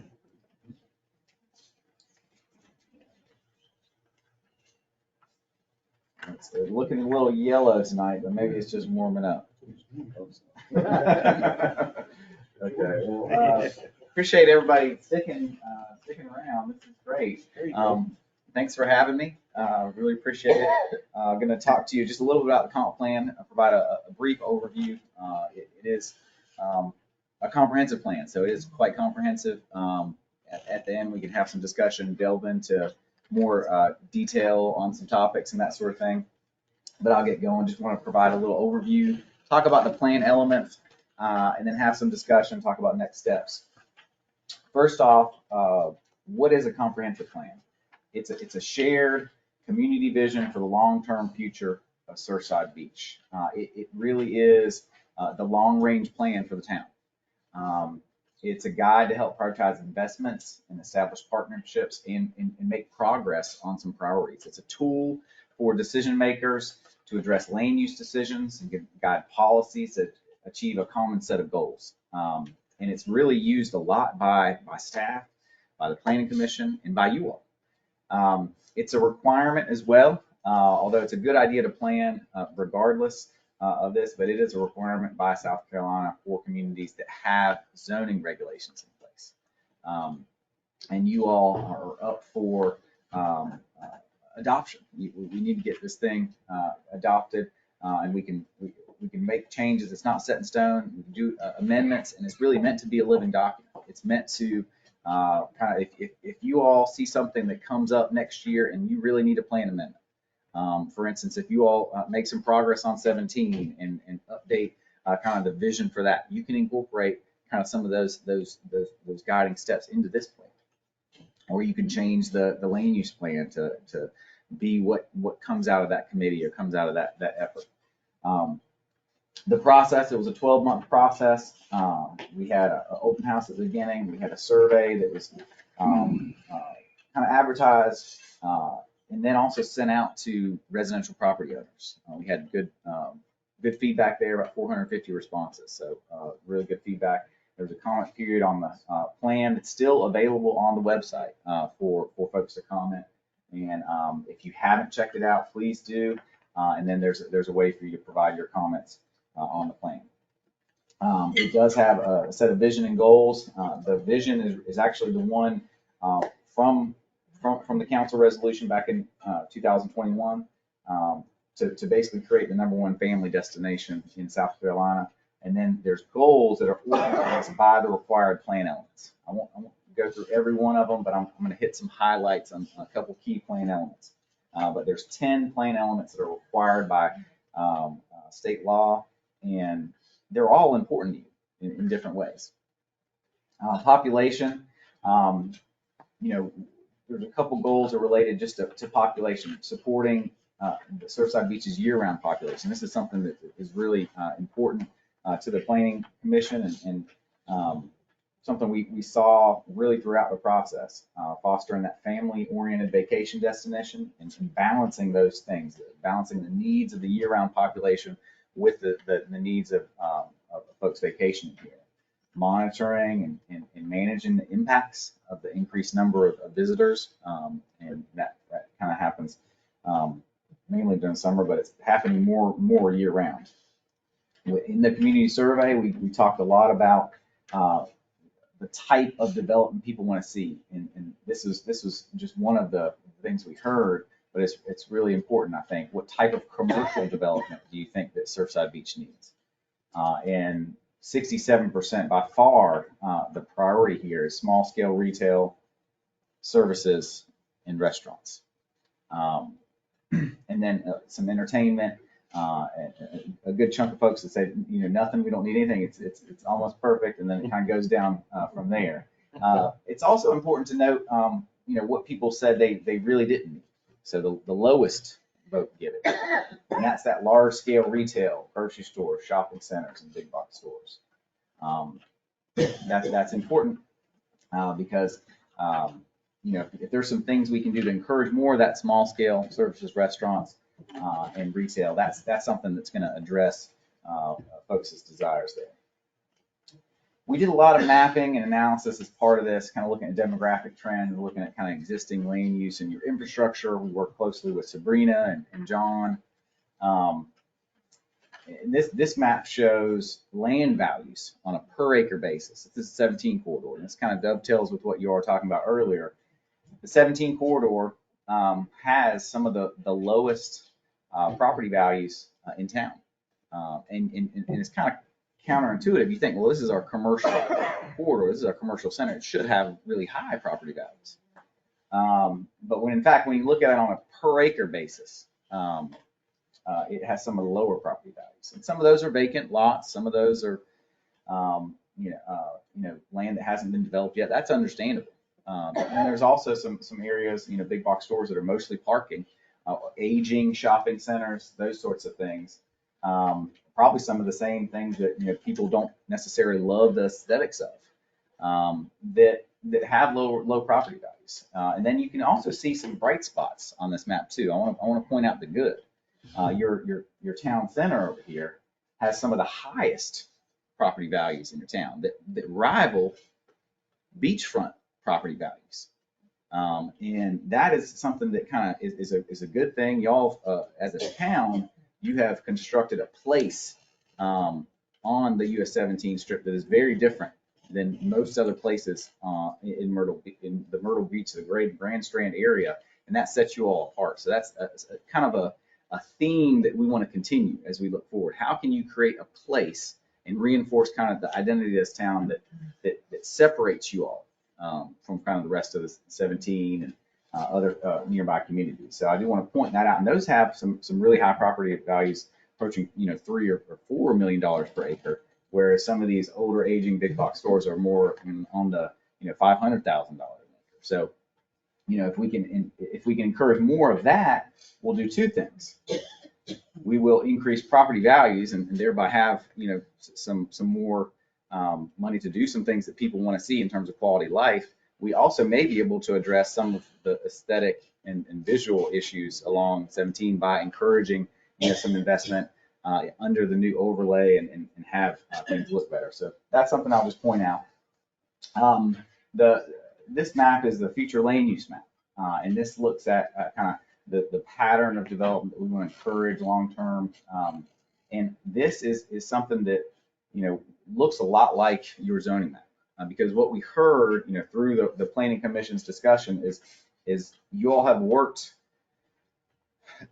very, very hard on your zoning regulations, on managing growth, managing the scale of growth, managing the density of residential growth, and that's something that's evident, as you drive around town, as you're on the beach and you see, very, very tall hotels that kind of give way to more human scale development as you kind of get into Surfside Beach.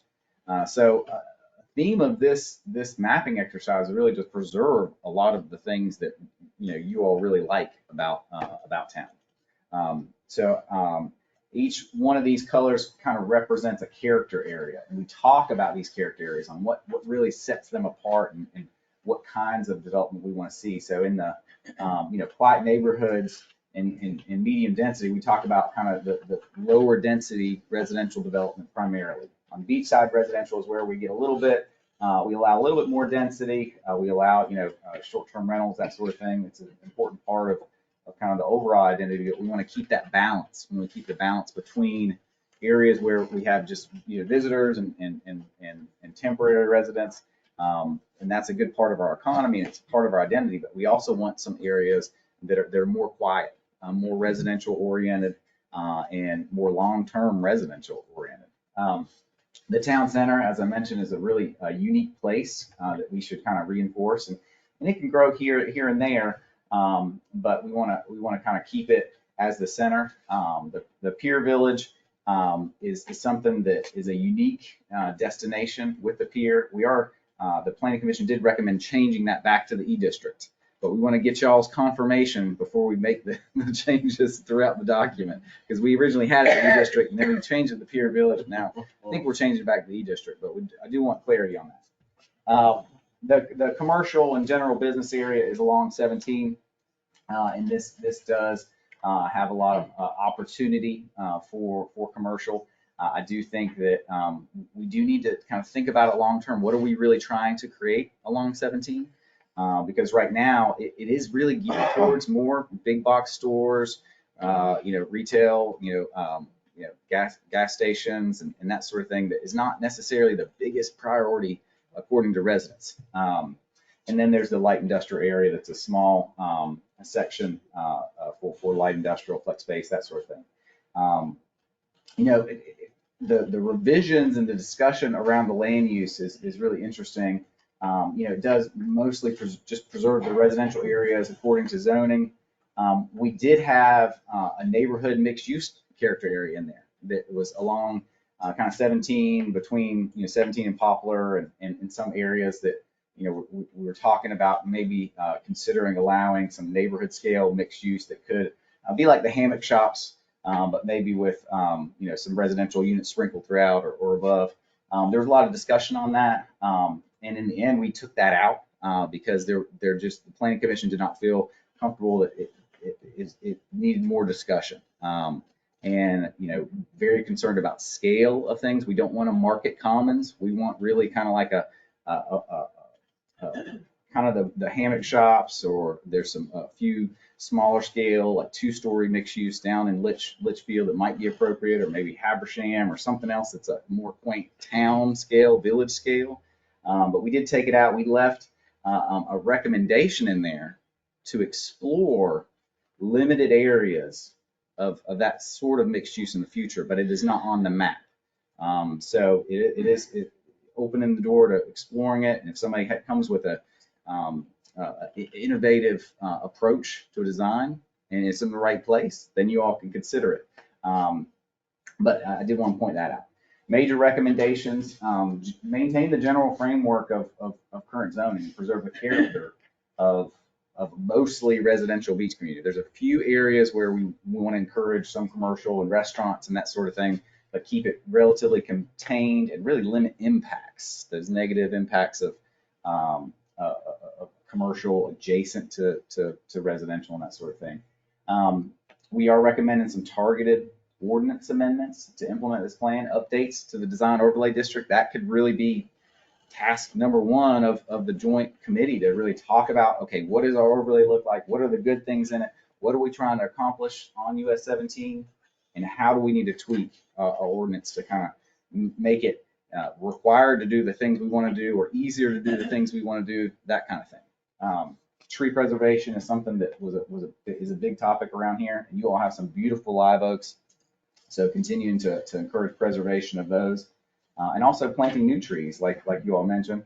Mixed use zoning standards. You do have a mixed use zoning district in your code. It is not necessarily exactly what you want though. So tweaking that in order to again, make it easier to do the things that make sense and the things you want, and really gear to that smaller scale village mixed use in key areas. Parking requirements, that we see this a lot. A lot of zoning ordinances have parking requirements that really have not been looked at in a number of years.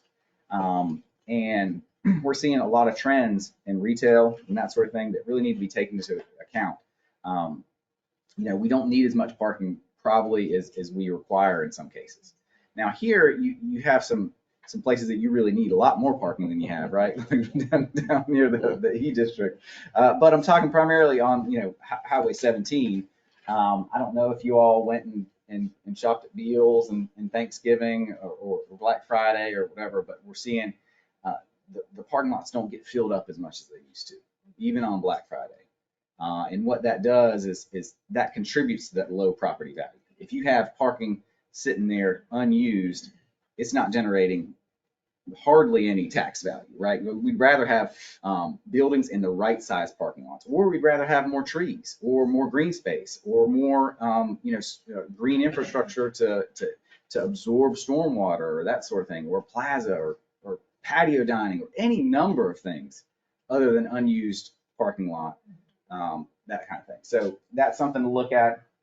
There's also a lot of talk about the lakes and the importance of them, protecting water quality in them, and also the beach, because that's where they empty out to. So doing some things, voluntary things to looking at a lake overlay in order to make sure that we're maintaining and improving water quality in those lakes.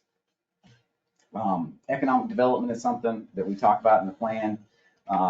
Promoting Surfside Beach for tourism while balancing that with preserving kind of the things that make you all unique and different than a lot of other beach communities.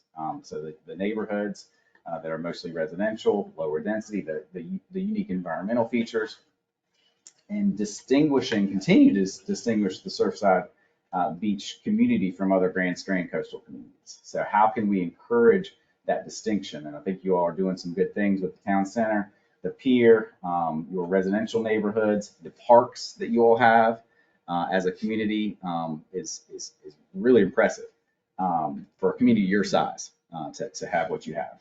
Supporting local businesses, and I think you all do a good job of coordinating with them and making sure that we're on the same page and really position you all to benefit from that economy of the Grand Strand, but also separate yourself from it. Transportation.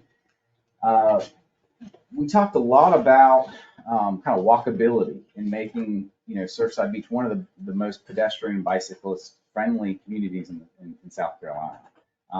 You all have done a good job of this on Surfside Drive and Ocean Boulevard, but there's more work to do. We can make those two streets the most pedestrian friendly streets in the Grand Strand. I think that's a doable thing. We got to coordinate with DOT. But it comes down to investing in sidewalk and pedestrian safety infrastructure. Can we get wider sidewalks? Can we get better separation between sidewalks and travel lanes? Can we improve crosswalks to make them more visible? Can we slow traffic? These things are very doable, and I think that's something that can separate you all from the rest of the Grand Strand. There is a priority investment element in this plan. That it's at the back. It kind of talks about some of the big priorities for investment. And some of these are related to transportation. Some of these are related to sidewalks and road maintenance, which is not necessarily as exciting as some other topics, but it's very important because it costs a lot of money. East Coast Greenway.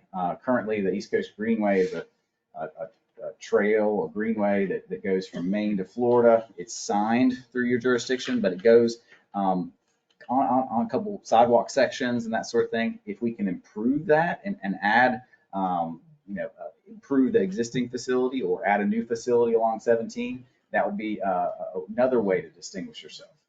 It could also be a way to clean up the frontage of US 17. If you look at Litchfield, they have a greenway that parallels, their section of 17, and it weaves in and out of these grand stately live oaks right in front of some commercial development and that sort of thing. But that is an ideal section. I don't know if we can get there in Surfside because it'd be nice to have that idea 50 years ago or whatever. But we could incorporate elements of that potentially in certain areas. Also continue undergrounding utilities.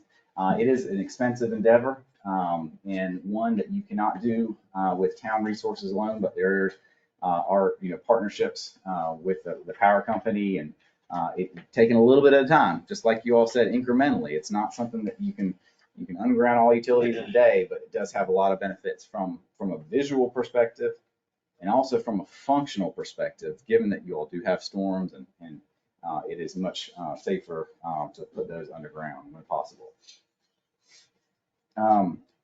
Natural resources and resiliency are two elements that we kind of talk about a lot in the plan as well, mitigating the impacts of natural hazards and protecting properties, maintaining and improving stormwater and drainage. We talk a lot about that. And that's something that is a big priority for you all. You all have been working on it. John has been diligent in upgrading infrastructure in terms of culverts and making sure that we only keep the runoff as long as we have to. And there's a couple other, big things that the Planning Commission felt very strongly about, and that's lake dredging. You'll see that in the priority investment element as well, that being a priority kind of moving forward. Again, it's not going to be cheap, but hopefully Horry County will honor their commitment to help us out financially with that as well. And then protecting and conserving key natural assets like those lakes, like the beach, and those things, part of that element. Cultural resources and community facilities, public safety, we talk about a lot there. You'll have kind of a unique situation. For a town your size, you have public safety needs that greatly exceed other towns your size in terms of year-round residents, just because the influx of daytime visitors in the summertime is so significant. So it's something that it's always going to be a challenge, but it's something that I think you all are talking about and making progress on, which is good. Parking is something we talk about, and trying to right size parking fees and permits and location and balancing different things. I mean, I think you all have done some really innovative things in terms of the golf park parking areas that you all have done. It's a good thing. You're doing more with less space fundamentally. So we talk about that in plan. I mean, you can fit 3 golf carts in 1 parking space, right? So you're maximizing that, and it's part of that what makes you all unique. I think you can have a little bit more bike parking. That's something that it could also allow you to do more with less. Signage, library and park, supporting them and maintaining those is something we talk about. Again, a less heralded endeavor, but very important, and these assets that really just set you all apart and add to the quality of life enjoyed by Surfside Beach residents. So we can kind of move into discussion. Before I move on, I do want to thank the Planning Commission for their efforts. A few of them are here tonight, but it was a long process, and there was a lot of long meetings. I mean, some of these topics that we talked about for many hours some nights.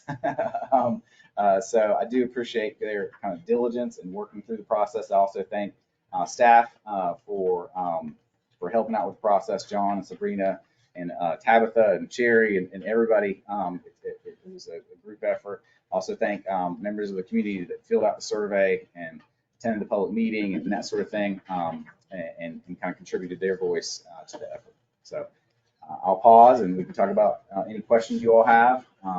And I think moving forward, I think this is the first review. The second review will be, or reading will be in a couple weeks. And we can make, revisions as you all see fit. Ideally, we're looking to get this thing adopted by the end of the year so that you're in line and can still enforce zoning and stuff come the first of the year. So that's our challenge. Mr. Mayor, Mr. Stamey. I'd like to make a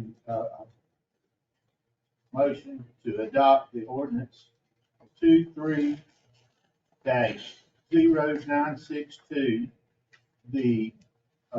adopt the comprehensive plan for 23 to 2033.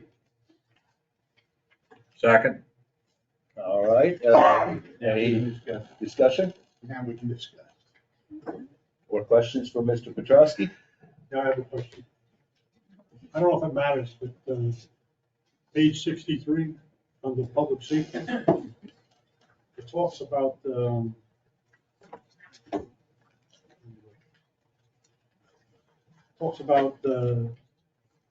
Surfside Beach Rescue Squad. I don't know, maybe you could ask the chief, does that really exist still? I've never ever seen them anywhere. I don't know if it matters or not, having it in there. They have a building off of Azalea Drive. It has nothing to do with the town of Surfside Beach. They did used to occupy and rent space next door to us here for a number of years, but they're no longer in the actual town building or anything of that nature. So their office is where now? Off of Azalea, Okay. and they're not part of the fire department or the town of Surfside Beach. I've never seen them on a job once in Yeah. 15 years. I think we were referencing they used to be kind of part of your building or attached to or near your building on Poplar. Were they Right like, next door behind that wall. next, where they were at. next door, yeah. Yeah, we were here. Yeah, yeah. So we can delete that. That was an error there. I just want to say, I'm glad you got rid of the unique urban concept. Probably got me about 200 votes. Mr. Mayor. Mr. Krecklau. Are we going to see the revisions before we vote on it the second time? Yeah, I think the list of revisions I have is short, depends on how Yes. long we talk here. But- But I think the Yeah. E-district is the one, and then that one is the second one. And I guess that's a question for the council, kind of. We don't really name the district. I mean, it's kind of, the business committee wanted to call it the Pier Village, but I guess they changed their mind on that. And I don't know, it needs to be designated as something for the plan, but. Yeah, I believe that what I remember hearing was that Pier Village, when you went online, took you To New Jersey. several other places. And, you know, it's probably not a workable name, so with nothing else, we're just left with E-District. That being said, could they not go back and add to that Pier Village Surfside Beach? And would that not specifically come to Surfside Beach then? We could totally revamp that situation. That was from Zach Yes. at Neil and Pam's, what he had already done and turned it over to us. I So mean- we can revamp whatever we need to revamp, whether it be the website, the name, whatever that is. It could be something besides Pier Village, but if we add Surfside Beach to that Pier Village, then we're getting out of that deal with other people with Pier Village. Sure. Yes. We Do can you, name it. do you anything. understand where I'm coming from on that? I mean, I don't care what it's named, we can name it D-District, but with that being said, since they come up with the Pier Village down there, why couldn't we go back and just add Surfside Beach to it? I think we could. I don't know that that helps people search for it. And in our document, maybe we ought to just stick with the zoning designation, but we can discuss that more fully, you know. Well, this is that just that was E-District. something though he's gonna wanna do in the revision part of this is the reason I think Mr. Cricklaw has brought this up, because he's gonna wanna know, we're gonna call it D-District, or we're gonna call it Pier Village, or whatever we happen to wanna call it. But Well, that's. Yeah, well, I think we'll have to have a motion for that specifically when we get there. You know, right now we're just first reading, but I mean, do we want to? And then the motion to put in E-District as a change. Mr. Mayor, Mr. I don't think Krecklau. it matters too much what it's called in the comprehensive plan. People will know what it's referencing. I mean, it does, but it doesn't, you know? I was also at the planning meeting that night. They discussed this for a long period of time. And as he said, he had went through here and took it out at one time. Then he wanted it added to the end of Pier Village, and he put it in Pier Village, and then they couldn't decide whether that's what they're gonna call it, or they're gonna call it D-District or Council Village down there, you know, But it's whatever. not up to the council to tell them what to call it, in my opinion. They could call it, whatever, Disney World 2 or something, you know, if they wanted to, for their own purposes. Well- But the town just needs to know. What it's gonna be. If we want to keep Okay. our small town concept, the small town feel, when you talk about district, the first thing I think of is DC, New York City. You know what I mean? I do not think of this quaint little town of Surfside.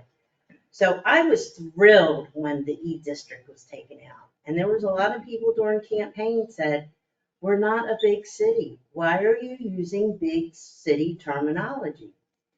So Grant, we can't name it, but I'm grateful that the committee was looking to change it.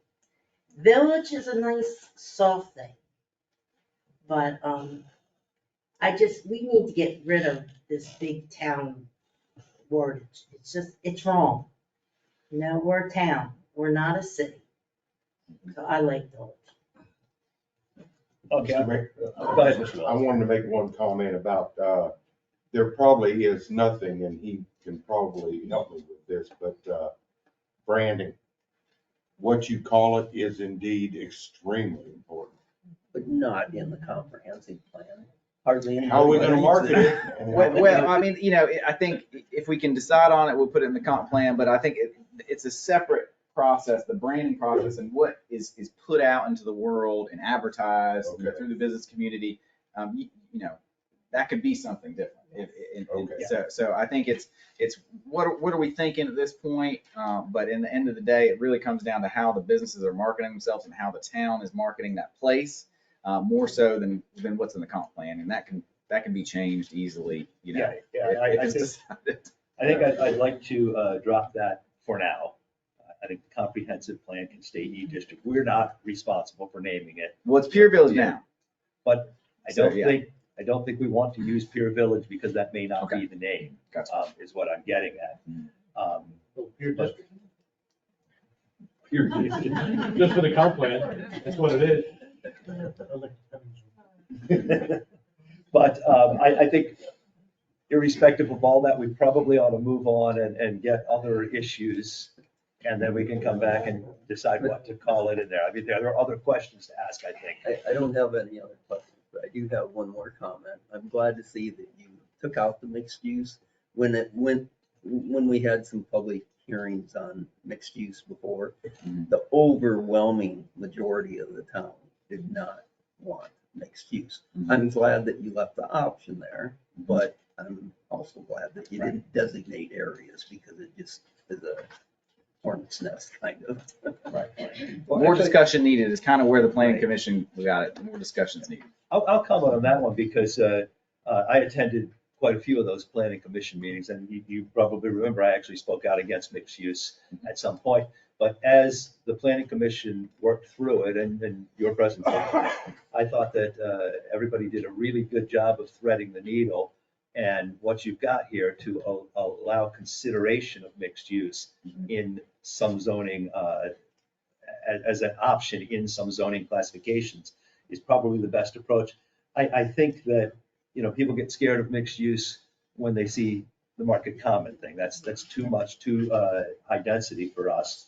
But the Litchfield concept is a much more appealing, and I think that could work here. And in a little survey I did, people responded fairly well to that. I didn't use the words mixed use.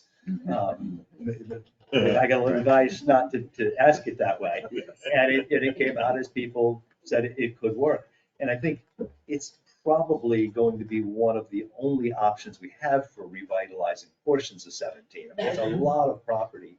And the fact that you pointed out the fairly low property values could further make that attractive to developers, but we'd have to be very, very careful as we go through it. So I think, again, you guys threaded the needle very well. Thank you. Just a comment, no questions. Are there any other questions for Mr. Petrowski? All right, so we have, yes, we have a motion and a second. So we need to take a vote on adopting the first reading of ordinance 23-0962 to adopt the town of Surfside Beach comprehensive plan 2023 to 33. We should probably poll officially. Ms. Fallon, Yes. Mr. Pinkin, Yes. Mr. Coleman, Yes. Mr. Stamey, Yes. Mr. Walls, Yes. Mayor Kraus, Yes. How about Laverne? Oh, okay. Mr. Kreplon. Yes. I was thinking I wasn't ready to go. Oh, there's the one. Get you Thank you. Thank you, Mr. Petrowski, and the members of the planning commission. I see a few here, but yes, thanks. I guess I probably should have said this before, but the other thing I see in there is a lot of interaction with other committees in this, in town. So we're gonna have to, a lot of that's gonna fall on council to kind of coordinate that, but I'm hoping the planning commission is also able and willing to help us with the coordination. Because they talked about parking, they talked about stormwater, they talked about business, and we have committees for all of those things. So just, that's the last point I wanted to make. All right, we move on to business 8B, pier cameras. Director Adair. Good evening again. I'm going to turn this again, less awkward. To update some of the members who weren't here when we spoke about this last time, a little history. Earlier in 2023, way earlier in 2023, a proposal was brought forward by the administrator at the time. I believe Kenny was involved with it. Facilities guy was involved with it a little bit. It was a 57 camera package for the pier at a cost that would have been well over $100,000. The council at the time didn't want to entertain that, understandably so. One, because of the cost, and secondly, which is probably almost as important, is that they just didn't want to put more work on the contractor at the pier because it would have fallen into an addition to their contract because they were still actively building the pier. But now we've moved along. This has been handed off to me because I'll be managing a lot of the affairs on the pier moving forward as we open. And so we revisited the site with HTC. HTC is our IT provider on the pier. They have all their fiber optic up there. The town office is wired for HTC. And we took off most of the cameras. We left 20 cameras on the pier. And I have a schematic. Those of you interested, I understand there was some interest in knowing where they are and things like that. Just for you, Chair. And then I'll pass these down. Three. Here. And basically what this is just a little arts and crafts project. I highlighted where all the cameras are on the maps upstairs and downstairs, where they're facing. There's 17 regular cameras. There's 2 long-range cameras to handle the parking lot and the long stretch on the pier. And then there's a pan tilt zoom camera at the end. And one of them at the end of the pier will be available for public streaming. And that's the plan we've come up with. It covers all public areas very well, including the parking lot underneath the pier, places where people can do vandalism and hide, which is going to happen. And I've walked it with the police department since then, and they feel that this will cover their needs when they need to review something. You know, most of the reason for having cameras on the pier is for liability reasons. If something's damaged, if somebody trips and falls, if the car gets broken into, you can go back and look and see what happened. You know, and it's largely how the public cameras on the public streets are handled. If somebody complains that their car got broken into in one of our beach parking lots, Kenny can go back and look at the footage in the police station, and they can go back and see if they have a time narrowed down. That's been very useful over the years. It's helped me out, and it's helped every department here out, as well as for law enforcement purposes. So the cost of this plan, if council wants me to move forward with it, would be around $23,000 to $25,000 for the cameras, labor and installation, wire pulls and all that from HTC. And the one quote I did get for installing all the conduit, which is the bigger job, is about $35,000. So it's around $60,000, which I have to bid that out because that's over our spending limit for a procurement policy. Anything over $20,000 that's unbudgeted has to be a formal bid unless we have a previous contract or a current arrangement like we do with HTC. So if council so desires, I can move forward with this plan, or if you'd like to alter it, change it, any other suggestions, that's why we're bringing it up now. Mr. Mayor? Ms. Shaw? I have a couple questions as usual. Has the number of 20 cameras, what about the hotels, the restaurants? Do they also have cameras? Is there anywhere where we're overlapping anywhere? Well, I mean, the hotel has a camera that's live streamed from their rooftop, which covers our entire pier, but it won't be a clear shot of something happening on our pier. You know, each one of these positions that I've given you all will focus on a certain area, and it's going to be a steady focus shot. Like I'm looking at you right now, that's going to be the view spread out 100 degrees this way for a certain distance, and that's what it's rated for. And we walked and we covered every area where we want to see what happened on the stairway, the main stairway. We want a good shot of that, a constant shot of that. We want the parking lot, a good wide view, long range shot of the entire parking lot. Stairwells, ramps, things where the people, there could be a trip and fall, there could be an accident, there could be a crime committed. And, you know, we have a large investment in the pier, and I think it would be prudent to cover it, and as well as underneath. You know, you see there's 8 cameras on the ground level to cover all the nooks and crannies where, you know, things could happen, especially at night. Now, when you were planning this out with these cameras, Yes. did you happen to reach out like to Myrtle Beach or North Myrtle Beach, how their layout is? No, I did not, but you mean at a pier? Yes. Well- Like to get some kind of concept, like if they have cameras and where they're laid out, to ensure that we're doing the security thing, to make sure we're in line. They already have their cameras, you know. Well, most of the piers up that way are privately owned. They're not publicly owned. That's part of the issue. But essentially, you want to cover where people are going to be. It's similar to the town hall across the street. There's 20 cameras there at the new town hall that were installed when that building was bought and being moved into. Covering things that you'd want to cover, parking lots, hallways, reception areas, public areas. So you can record things, and if something comes up, you can go back and look into the footage and see what happened. Same scenario here. There's pretty much every angle that we've covered with those 20 cameras. Actually, it's 19. One is going to be a live stream it, so the public can log in and look at it on the website. So it's really 19 cameras if you want to deduct one. Excuse me, how long is the data going to be kept? The network video recorder, they tell me about 30 days worth of footage before it overwrites itself. And that'll be on site in the town office, in the cabinet. Mr. Krecklau. John, I have one question. Will the cameras be tied into Kenny's system? So it's integrated with that or? No, it's not integrated into his this is a cameras that are sent to dispatch. No, it's very similar. The best way to equate it would be look at the town hall system. They can log in, they can look at their phones, they can look at the computer, they can log into the system, and it can tell you a live view, and you can go back and search on things. It's sort of like having somebody. The police department will have access. Yeah, of course. They'll be able to look at it whenever they want to, but it won't be on a display anywhere. Okay. But, you know, even the town hall system, right. If you go into the administrator's office, there's a live view, which takes up most of the TV on his wall.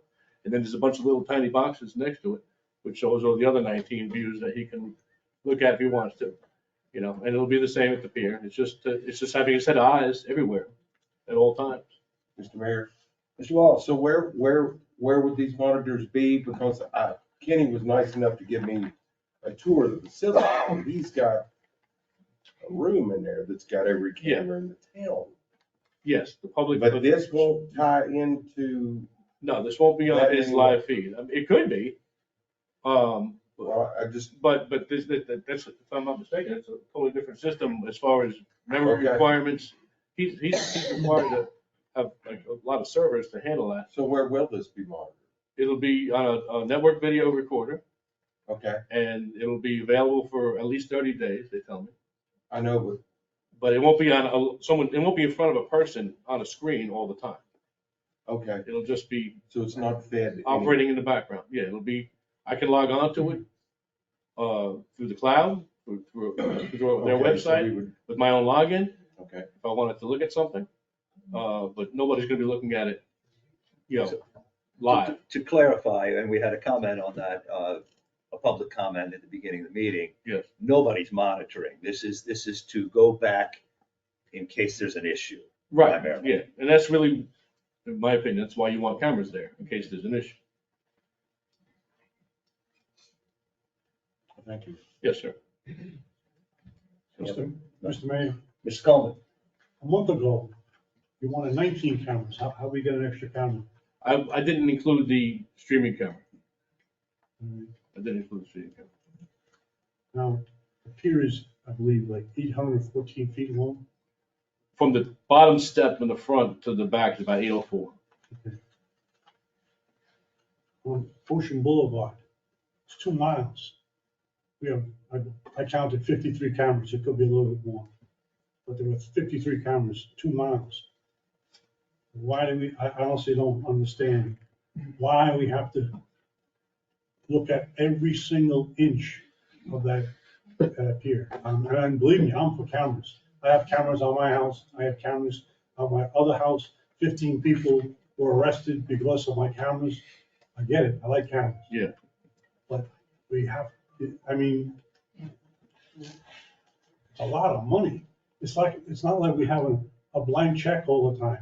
And we just keep signing away money. I'm, whatever council I understand. direction you want to go in. I thought 19 was a much better than 57. Well, absolutely. I don't know how And while still covering everything we want to and look it's at. the same company, right? Yes. Well, how'd they come up with 57? I mean, I wasn't on that wall. I know, and then, because they said so. And That was they're inside saying- every stairwell, every landing. It was, every stairwell had 4 or 5 cameras in it. I mean, it was really over the top. Which is fine, but I whittled it down to 19 cameras, which covers pretty much everything I think we would want to go back and look at. And if council feels that's too much, we can knock some off. I mean, if there's an angle there that, I mean. I mean, honestly, I wish we had the schematic in our package so I could actually look at it. Yeah, well, I wasn't gonna put it in the packet until Jerry told me just a couple of days ago. He said, you need to provide a schematic because people are asking for that. So, okay. Yeah, because the last meeting, when you were sick and Jerry was sick, this is exactly what we were asking for. Schematic drawing. Yeah. Mr. Mayor, Ms. Shawn? I understand you're saying like Myrtle Beach and North Myrtle Beach are privately owned. But whether it's privately owned or town owned, couldn't we get information from them to know how many cameras they have? I mean, I don't understand why we just can't look into that avenue. We certainly could, ma'am. We absolutely, Councilwoman Fallon, we absolutely could. The point I'm getting at is that the publicly owned properties, we're responsible to the public, as far as our liability and our insurance goes. If somebody falls and gets hurt, you might go to the Garden City Pier and they might have 2 cameras on the whole place. You may or may not think that's sufficient. But then again, all these folks here are paying our insurance premium. So if somebody gets hurt and sues us for $1 million, someone's gonna say, why didn't we have a camera there? Mr. Mayor, Mr. Cohen? isn't it also true if someone steps in a pothole on a town road, we can get sued? Sure. Anything. So, I'm just saying, are we gonna put cameras every single street, every block, just in case someone might trip? They might fall. I mean, I just think it's excessive. I'm happy to reduce it. Mr. Mayor. There's consensus of, I'm a little concerned that it's not monitored, because part of the beauty of cameras is you could catch somebody in a drug act and deal with it right then. You might not ever know that actually took place if you didn't go back and look at the footage. And that, I don't know, that kind of defeats the purpose of the camera. But there's no way you could afford, if you think $60,000 is a lot of money for cameras, just imagine what it costs to monitor those cameras. It'll be a lot more. Yeah. So, and if somebody falls and gets hurt, you're still not going to know about it. That was the problem we had before. Somebody fell, got hurt, didn't report it, and they ended up suing the town. We still won't know about it. We can go back and say, oh yeah, they did fall. Oh no, they tripped themselves or were horse playing or something else. We at least have some representation of what actually happened, which before we didn't have any. Yeah, so kind of why I was trying to cover as many areas the public might use as possible. And I think you said you had already had money set aside for this. Yeah. When before Diana left, when we were creating the budget, there's money in the pier fund for materials and supplies. About $150,000 or so, which this would come out of that fund. Okay. Mr. Mayor. Mr. Wallace? I would just like to know if the monitoring also concerns me as well. And I wonder if we could look into, and I'm just throwing this out here, a way that even if Kenny would even want it. Logistically, I would have to ask, invite Kenny. No, I know that, but I'm Speak just to wondering the if we could logistics look at a involved. way to have it monitored like we do the other cameras in our town that we've invested in, and we obviously see a benefit to being able to see those. I don't know, I'm just throwing it out there. I would like somebody looking at those. Yeah. Especially from a Would you like to close on police. this a little bit? But I don't know how you're set up over there. What would it take? Is it even possible, Kenny? I guess that's what I'm trying to find out. I wasn't heavily involved in this reorganization of this. You know, we're aware of where the cameras are being placed, but I think it's important for us to be able to live access monitor these cameras after hours. I don't know how late we're going to end up staffing the pier, but when there's no employee there and it's 1, 2, 3, 4 o'clock in the morning, we don't know what that's going to look like or what's going to happen. One good example of the benefit of live monitoring that we have in our dispatch is, you know, at 4 o'clock in the morning, if a car pulls into one of our beach access parking lots and the lights go out and the car sits there for a period of time, if our dispatcher can see that, then they can go ahead and dispatch an officer to go down and check that situation out.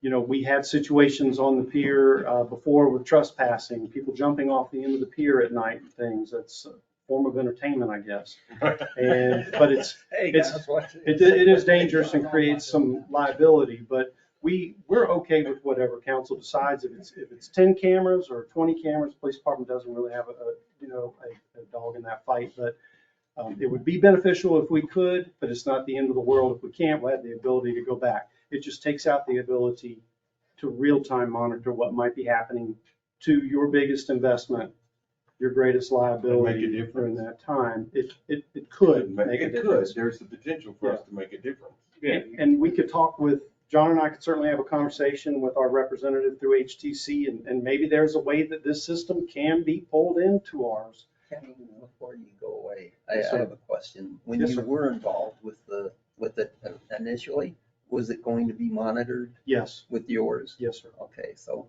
I would think HTC could.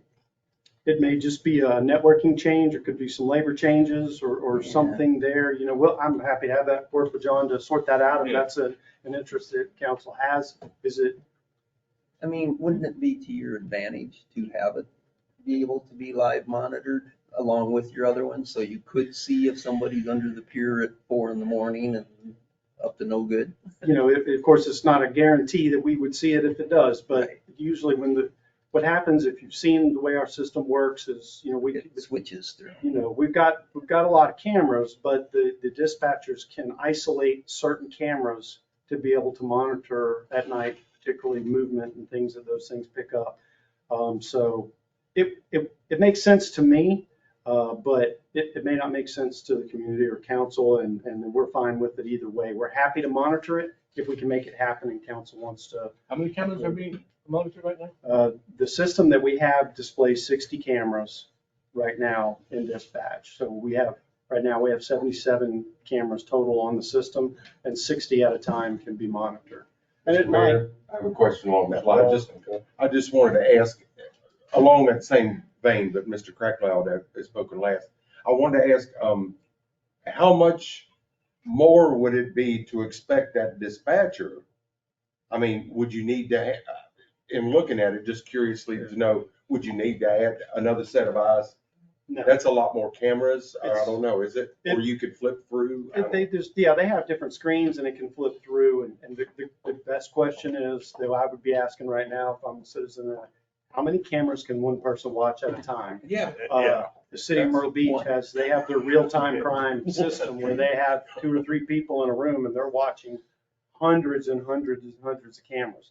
But the other ability is if someone on a balcony at the hotel calls and says there's something going on at the pier, dispatch can immediately switch to that camera and go look at that pier and see. And as officers are on the way, they can give some real-time information about what's going on.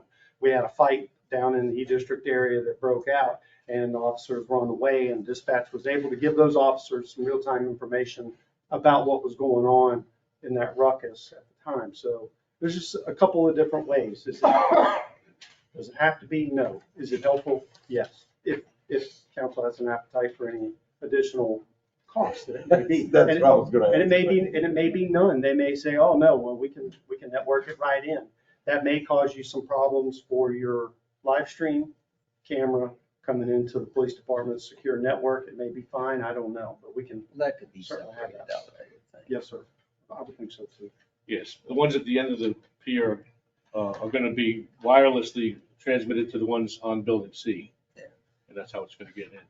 But if that's the desire of council for us to look into the possibility, what it would take to get into the police department with the same package, we can investigate that. Or if there's a smaller package that you're more interested in, we're open to any of council's ideas. By Mr. Craig, looking into this, how much would it add more delay to the pier, or would it probably still fit in the timeline of December 1st? Or is it, or January 1st, I'm sorry. Or is this even gonna be done before January 1st? The way it is. The way it is right now, I would say not by January 1st, because I have to bid out the conduit work by an electrician. Commercial electric company's got to come in and put in lots of conduit to make all this happen. And you'll have multiple cameras coming off the same box, the same junction box, but still you need, for 20 cameras, you probably need 10 or 8, 9, something like that, junction boxes that we have to get conduit to from the electrical room down underneath and up various places. So a bid process takes, weeks. Yeah, so to clarify, this has nothing to do with what Mr. Peterson was telling us 2.5 hours ago. No. The reason why, one of the reasons, as I said, why this is happening now instead of 8 months ago is because the council at the time didn't want this to be part of the pier contract. Well, and I guess I have one more thing. And technically, we can't really start on this till the pier's ours, can we? We've done some work there already with our network stuff. I don't think it would affect Consensus is any okay. inspections. Yeah, they wouldn't have any problem. It wouldn't affect any of their inspections or any of their, they're as anxious, I would like to think, they're as anxious to be done with this as we are. So I don't think this would affect anything, because it doesn't affect their inspections. Mr. Mayor, just to clarify, I just want to clarify that this doesn't affect consensus timeline or completion in any way. This is a totally separate this has thing nothing that we're to do. working on our pier. Yeah. Okay. Yeah, we're not even going to be inside the buildings for this conduit installation. It's going to be down across the bottom and up the side. I just don't want to do anything to delay. The issues that remain for the pier are handrails, staircases, things like Right. that, but not, Okay. Yeah. Thank you. Okay, I have a question. Prices of all these items will increase after November. It still sounds like a timeshare presentation. Well, yeah. The first, What are they telling you? well, the first quote, because HTC is a fairly, believe it or not, I had no idea, they're a fairly large company. And they have a business office and they have the finance law department and this and that. And they prepared me a quote last month that was only good for the month of October. Oh, good. And then the quote that I have now is only good for the month of November. And then after December 1st, they have to have their financial people write it up again because everything goes up a little bit. I guess. So, but since we might be changing the scope, it probably is a moot point. Okay, and then my second one, you referenced 20 cameras at Town Hall. So, I did. yeah, we have 19 or 20, depending on how you want to count these. How does this cost compare to Town Hall? I understand it's a different construction project with conduit, but. Yeah, well, I wasn't Are they involved with the close? town hall project. That was strictly our facilities people with our interim administrator. I don't know how it was procured. I don't know how, I know that Anderson Lock and Key provided the cameras and the installation on that. They had a private commercial electrician come and do the wiring for them, but I have no idea what it cost. Can we find that out? I can certainly find out. Okay. I think it might be better. Again, I realize it's a different kind of construction process on the pier, but, Yeah, the conduit, longer runs and so forth, but still, I'd be interested in that. Mr. Mayor. Mr. Kinkin. Kenny, how does this compare to the 77 cameras you have as far as price per camera? That's one of my concerns. It seems like a lot of money for cameras that aren't being watched full time. Basically you're recording camera cost isn't gonna change whether it's watched or not. Well, that's true, but it just seems like it's a lot of money. It's, I would say based, and I just looked at it this evening when we got here, I just scanned through it. The prices look about the same because I think it's about 23,000 Yeah, for that package. for the equipment, and each of the Okay. expansion projects that we've done on the town camera system has been in 25,000 increments as we've done it incrementally, but it looks about the same. The reason it seems like a lot for 20 cameras is because you've got the NVR, which is the brain of the system. Each time you add that, that's going to be more expensive, but these cameras are more than what might be in the town hall, because those are just interior basic cameras. These are durable. Exterior. They can handle that harsh environment down there in the salt air, so they are more expensive. And HTC has been really reliable and good. The products and equipment they provided us have stood up to the test of time. So Thank you. I think the prices are about in line with what we've seen in prior projects. It's a little higher, but that's just because prices are going up. Okay. Mr. Mayor, Mr. Coleman. we've had a pier for a long time. Has anybody tried to get over on us by suing us because they fell and slipped or something like that? We've had a few lawsuits involving the pier since I've worked here. Was it someone did it fraudulently or was it they actually fell? They pointed to a raised something and said I tripped on it. We had no way to dispute it, so I don't know what they settled on, but I'm sure our insurance company settled on something. And then on the flip side is the crime prevention that Chief Hoffman is talking about.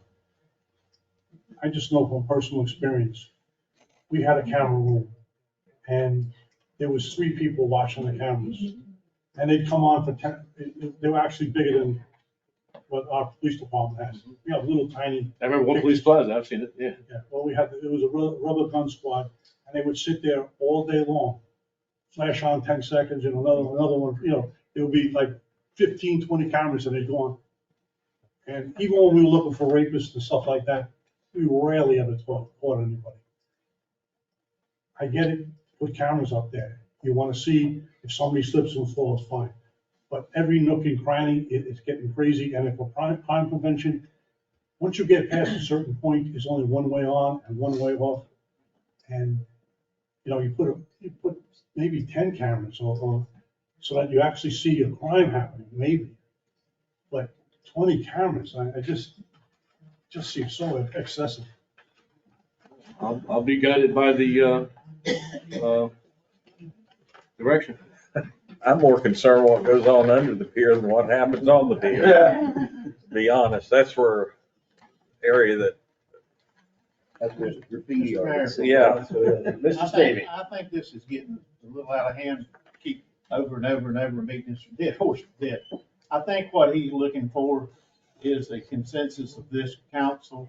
Either we want to do this or we want to put it on hold and send him back to do a little bit less, if that's what we want to do. And I think that's what Mr. Adair standing up there asking, instead of us standing here just continuously just beating Mr. Adair up for something that he's trying to tell us that if we don't want 20 cameras, so be it. Tell us how many we want and he'll work out a plan. See, normally this is fleshed out during the budget process. When, January, February, March, April, when we're having budget workshops, normally a big ticket item like this would be fleshed out at that time, and a number would be put in the budget for me to work with in a scope.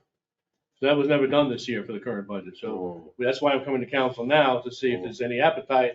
This is a project I think needs to be, in some form, needs to be done, whatever form that takes. So that's why I'm coming to council to see if you're comfortable with what we proposed. If not, then we can tweak it. We can see what it would cost to put it into the PD live stream on a feed. We can go, 10 cameras, 15 cameras, so we could take out a couple of views. I'm open to suggestions, but, I think everybody agrees we need to have something. And we need to begin the process. Even if it's not in place for day one, it needs to happen soon. That's sort of like we were talking about the plan for town. We need a plan. You need a plan to go by. Yes, I just Once you get a plan, we can do something. Yeah, when we pass a town budget, that's my to-do list for the fiscal year. Okay, we're doing this, we're doing this, we're doing this. Okay, yeah, I think we've discussed it enough for today. It doesn't sound like we have a consensus to move forward, but I would like to make a motion. I was gonna say, I'll entertain a motion. Any motion? I would like to make a motion that we direct Mr. Dare to look into tying into Kenny's system, if Kenny is okay with that, and see what it would cost. Because I'm sure it's gonna cost more than we think, because they're gonna have to add to his storage capabilities on his NVR, or his network attached storage unit or whatever. So, but I would like to, because it would be advantageous, I think, to have somebody to be able to call it up. If they get a call that there's somebody at the pier, they could pull it up. Somebody who's out on the pier, looks like they're gonna go out there and go swimming or whatever. It's one of those, they're trying to climb the gate, Yeah, I mean, you'll still be able to pull up a live view with this proposed You can, system, but it'll be a little easier if it's all the It will be same. way easier if it's in his system for the police. We're going through the same discussions again, so Okay. that's not a motion. Well, I made a motion to direct him to look into tying in the Kenny system. Okay. And the cost. Is there also a motion to reduce the scope of the amount of cameras? I'm okay with the number of cameras.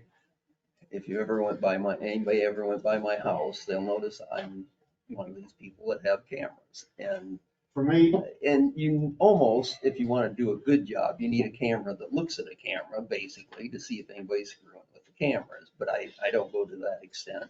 I don't think you did either, by what I've seen here. But if in the military, that's the way they do it. It's you're watching this one, watching that one. So if somebody's up there trying to screw. Okay, so we have a motion. Yeah. I'll second it. Okay. I second that motion. Thank you. Sherry? Ms. Fallon, Yes. Yes. Mr. Kinkin, Yes. Mr. Coleman, Yes. Mr. Cracklaw, Yes. Mr. Stamey, Yes. Mr. Walls, Yes. Mayor Kraus. Yes. Thanks, John. Thank you, John. Wow. Yeah, we got a little, Thank you, John. we're carried away. That's a lot of All right. We still have items to go too, so, yeah, we're getting close though. We have, Interim Chief Carter with a decision paper for the fire department station dedication sign. Mr. Mayor, council, staff, our citizens, good evening. A little bit of history before I was talking about the decision paper. In 2002, the town of Surfside Beach, the Anderson family fire department suffered a great tragedy. Assistant Chief Anderson, while on a structure fire in town, in the town of Surfside Beach, had a medical emergency and was transported to the nearest medical facility and passed away due to his medical emergency on the fire scene. Since then, in 2001, the National Fallen Firefighters Foundation did a memorial for 5 fallen firefighters from Mobile County. And in that was Assistant Chief Thomas E. Anderson. And at that time, I presented a plaque from the foundation to the family at the council meeting on July 13th, 2021 in the minutes. From that point on, it got in my mind is what can we do? There's no signage, there's nothing recognizing Assistant Chief Anderson in the town fire department, to my knowledge, of anything that's recognized. He's recognized on the Fallen Memorial in Emmitsburg, Maryland. He's recognized on the Fallen Wall at the South Carolina Fire Academy in Columbia. So at that point in time, being interim chief, when Chief Clemens came in, I asked, if we could look at doing something to, acknowledge, or demoralize our assistant chief who passed on the line of duty. Well, at that point in time, we started working on a few things here and there and came up with signage for the fire department. As most of you know, and I think Director Adair will assist me with that, there is technically no signage on the fire department. On the building, on the front bell tower, you will see a small shield that we had upstairs in storage that we put on it that just says fire department.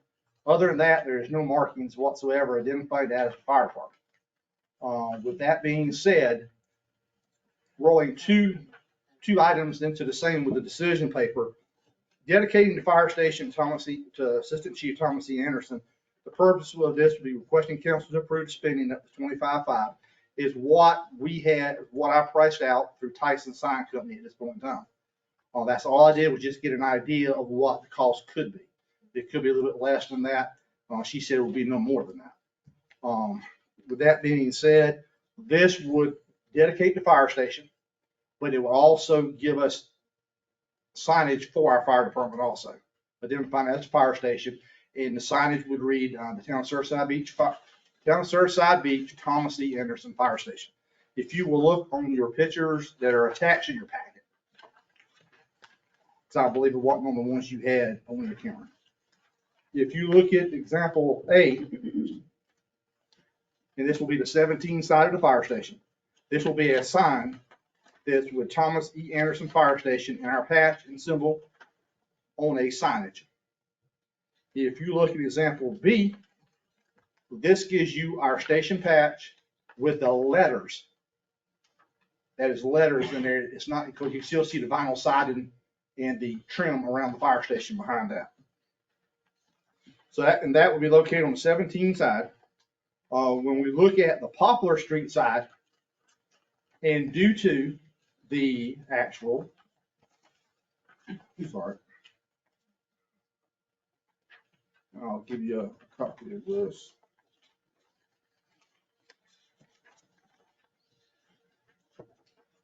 Due to the mapping of, or the layout of our town, of the town property, we can only have signs in certain areas due to ordinance. I was not aware of this when I started the project. I'll come around. That I have to stay within, or whoever does it has to stay within the red lines on the map. I'll put y'all. No, I know it.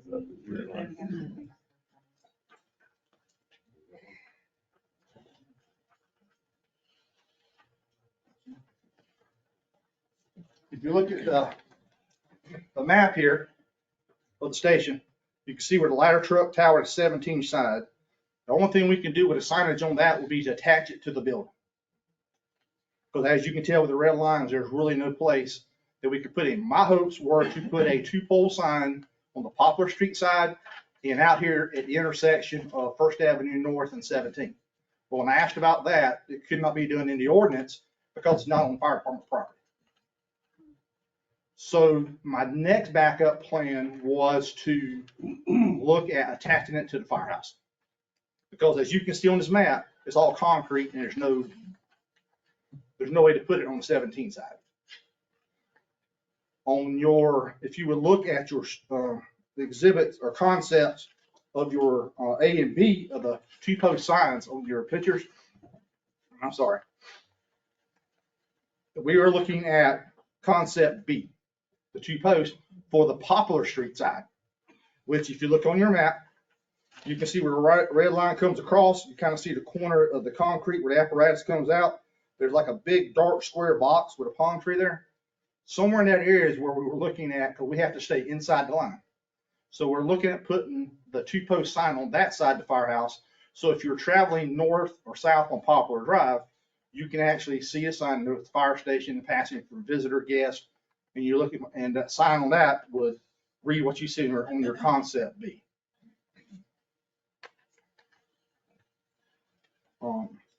I would like to ask if you consider this.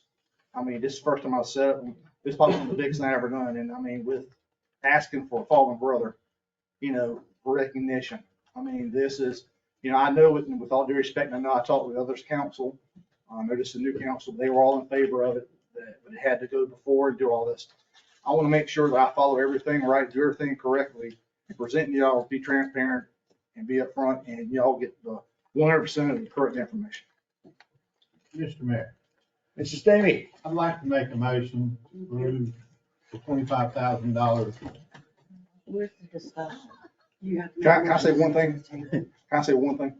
Now, I did go back to finance and ask finance, due to the vacant position of the fire chief, due to the vacant position of the 3 firefighters we have not hired, which was slated for September 1st. We have the money in the budget, doesn't have to be done separately, It's within the budget we have now that we can do this from finance. Well, we have to make a We motion have to make before we a can read to the discuss. table. Oh, I'm sorry. My They fault. can't discuss until they do. That's why I'm making the motion. Mr. Stanley, please continue. To make a motion for the $25,000 for the signage for the fire department. I'll second that.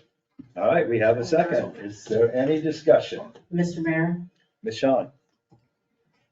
and I say this being very mindful because there's nothing besides children in the world. Our first responders are the most important thing. I mean, these are heroes that run towards danger. But at the same time, I looked at this paper, I can't tell you how many times. And I 100% agree, putting his name up here, I mean, that would be perfect. What a, dedication piece. My concern is the seal. Will that seal stay the same? Will the next chief want to change that seal? That's one thing, just thinking outside the box to include everything, because we have to be financially responsible. The sign, the thing about the sign is, when I used to work with local fire and police departments, we could never say if, it's when the next death happens, because so many heroes run in for us. So I would suggest the sign part to be tabled, to maybe we have more of a memorial, not just for a fallen, but for the heroes that did something top of the line, to include them in this memorial. I don't know if I'm getting my thought process. You're putting all this money out for one individual, but we all know these heroes fall every day. So the concept of the sign, I would like it more broadened, in my opinion. But definitely his name, and as long as you guarantee me that seals, because that's where the money comes in. I've looked into signs, and when you get into 3D effects, the colors, that's where the money comes into. I don't want the new chief to come in and say, oh, I want to change it. Well, if that happens, with all due respect, that's actually our station patches and that's our uniform. Okay. So that is actually, the logo that we're using is our uniform. Mr. Mayor, Mr. Coleman? how long are you using that patch? When he was a firefighter, that was not the patch you were using. No, sir, they had a station patch, they had public safety, if I recall correctly. They had public safety with police and fire were together. Now, you changed this patch, what, 2 years ago? 2 years ago, yes, sir. And what kind of patch was that then? It was a shielded patch with pride and service. Now, how long is the firehouse been up? Sir, How long is that new firehouse? When was it? 2010. 2010. So we're talking about almost 14 years. You had a firehouse, everybody knew it was a firehouse. You didn't have a patch on it, you didn't have a logo. I agree. I get, honestly, I love the idea that you're gonna dedicate the firehouse. Put his name up on the firehouse. And everybody will know, it says his name on it, and it says it's a firehouse. It says Thomas E. Anderson Fire Station. It's a great tribute to him. I wish you would have given us a little options, like how much would this sign cost? How much would that sign cost? And then we could do like a thing from column A and column B, and then it would be much easier, instead of just throwing the whole thing at us, because it's an emotional thing.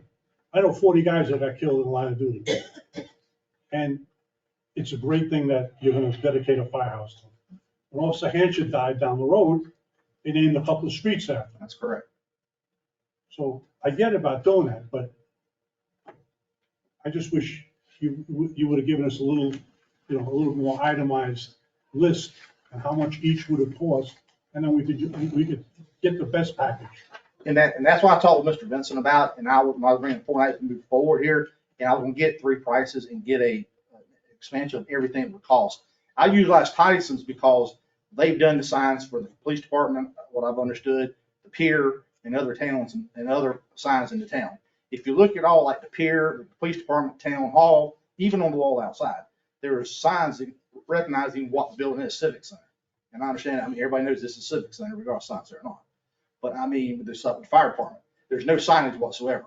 We're combining the signage with the name of the firehouse. In over 50+ years at Surfside Beach, this is the only firefighter who's died in the line of duty, 50 years. This happened 22 years ago. And nothing has been done to recognize him in the town. Mr. Mayor. Mr. Stamey. And I understand where they're coming from. Yes, sir. With dedicating the firehouse to that individual is a great thing. What I think they're saying is the patch. Whether you really want to put the patch there with his name. And it's like Harry said, it's recognizing the fire station. You're telling people it's the fire station, his name's in the fire station. And if you could do that, it probably would save money. If you take that patch off. But my other question was, could you not put the same thing instead of the two-post sign? Could you not go to the other side of the firehouse and put it up there too, instead of putting up a sign? I will say that, well, that would be by the cost of what Tyson gave, be a little bit cheaper on that side. We could do that. I mean, it can be done. The only reason why I went with the side on the wall is because the property line, we couldn't go nowhere else. Yeah. That's So why. my question is, But yes, sir. if we take away the patch, if we did, and we go just with his name and the fire station. Okay. On both sides of the Okay. building at the top. All right. Would that not be a great idea there instead of maybe 10 years down the road or 5 years down the road? Some chief does come in and say, well, let's do change our patch again. So that would save the town money in the long run. Nothing against your patch. Oh, yeah. But I think the name of the building is a great idea. And I'm all about getting it done. And as I told you before, I was. And you're exactly right. I mean, it's just like the fire department patch or even the town seal. I mean, U7 can change that tomorrow and have another seal up there. I mean, anything can change. This just goes back to this building right here. Yes, sir. It's named after Mr. Johnson. Yes, sir. It means a lot to Miss Johnson for this name to be on this building. Yes, sir. Her husband done a lot for this town, and it meant a lot to this lady for her that it was taken down, and she was upset about that. So we've got it put back up there, and it means a lot. It means a lot to the family that you named that firehouse after a fallen fire person. Yes, sir. So I do think we're in the right ball game. Okay. I just wish you would bring back us another quote without that being on there. Just the sign and go on the building on both sides. Yeah, can Well, you do that? Yeah. Mr. Mayor, the Mr. problem Kincaid. is you won't be able to read the sign from the street.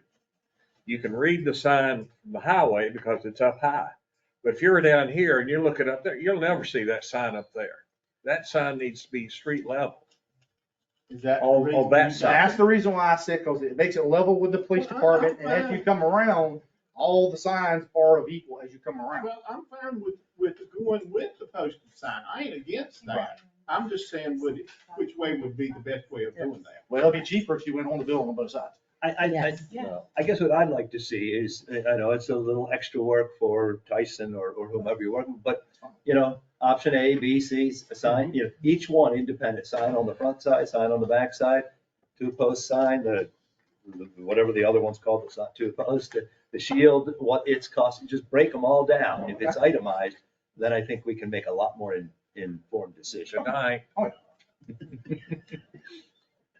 Mr. Mayor, does somebody want to make an amended motion? So that's what I was gonna ask next. Do we want to vote on that motion, or do you want to amend that, Mr. Stamey? I will amend the motion for you to go ahead and get a price on putting the name without the symbol, bringing it back to council for approval for that being done. Yes, sir. Both sides. Well, either way, it could be one side with the high part and the sign, or whatever is without the shield. Yes, sir. I'd like to make a suggestion. Could we just make a motion to itemize, Yes. breakdown of all of these Yes, things? we can do that. I can make a motion to itemize them. I would second that motion. I'll take it. Yeah, Okay. absolutely. You've got- You ready? Yes, I'm ready. Ms. Fallon? Yes. Mr. Pinkin? Yes. Mr. Coleman? Yes. Mr. Crickwell? Yes. Mr. Stamey? Yes. Mr. Walls? Yes. Mayor Kraus? Yes. Thank you. Thanks. Thank y'all again.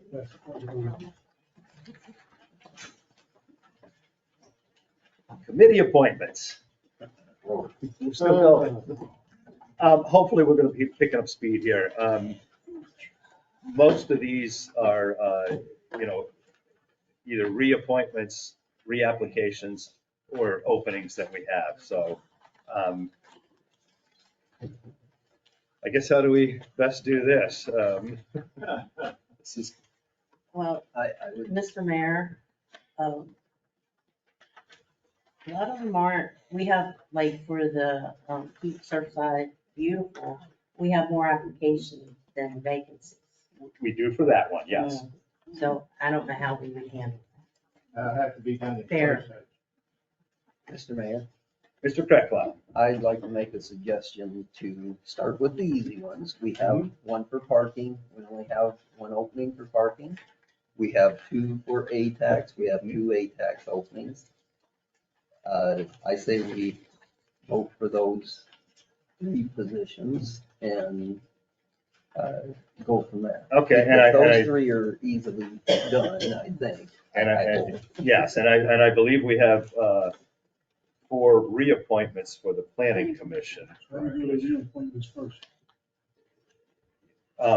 Yeah, I think actually the reappointments is probably the simplest thing. Are you wanting to do all 4 as one, or are you wanting to do them each? We can do each and every one of them individually, I think. How about we do But we can do them all together? Okay, Just okay, let's speed it up then. different committees. Okay, so we have for the business, or planning commission rather, Michael Pesci, who is already on, Melody Lavalia, who is already on the committee, Sammy Truitt, already on the committee, and Scott Von Busek, who's already on the commission. I make a motion that we approve all 4 candidates for the planning commission. I'll second that. All right, we have a motion and a second. Who seconded? Idea. Hey, Mr. William Jenkins. Thank you. Mr. Mayor, I think it's important to keep this group together. We're gonna end up with a unknown as our planning director. And these people worked together for a couple of years now, it's 4 years. And they've just gone through our 10-year plan. I don't know who we're gonna have as their leader, as far as from the town aspect. But I think it's very important to keep this team together for the foreseeable future. This is 4 years for these. There may be other openings, but I'd like to, that's why I think this is a good idea to keep these 4 with the existing committee. Mr. Mayor, Mr. Krecklau. I'd just like to voice an opinion, I guess. The last election, everybody pretty spoke up and wanted to clean house. I'm not saying that they want to do this with these, but I have heard that some people would like change all around, kind of. I'm pretty sure next election, I'll be the one to go, but that's in 2 years. So, but I'm not saying not to vote for these, I'm just adding a little opinion, I guess. I understand that. Coming from a committee viewpoint, I didn't serve long enough to get to the end of a term, but I think it is good to have a cohesive group.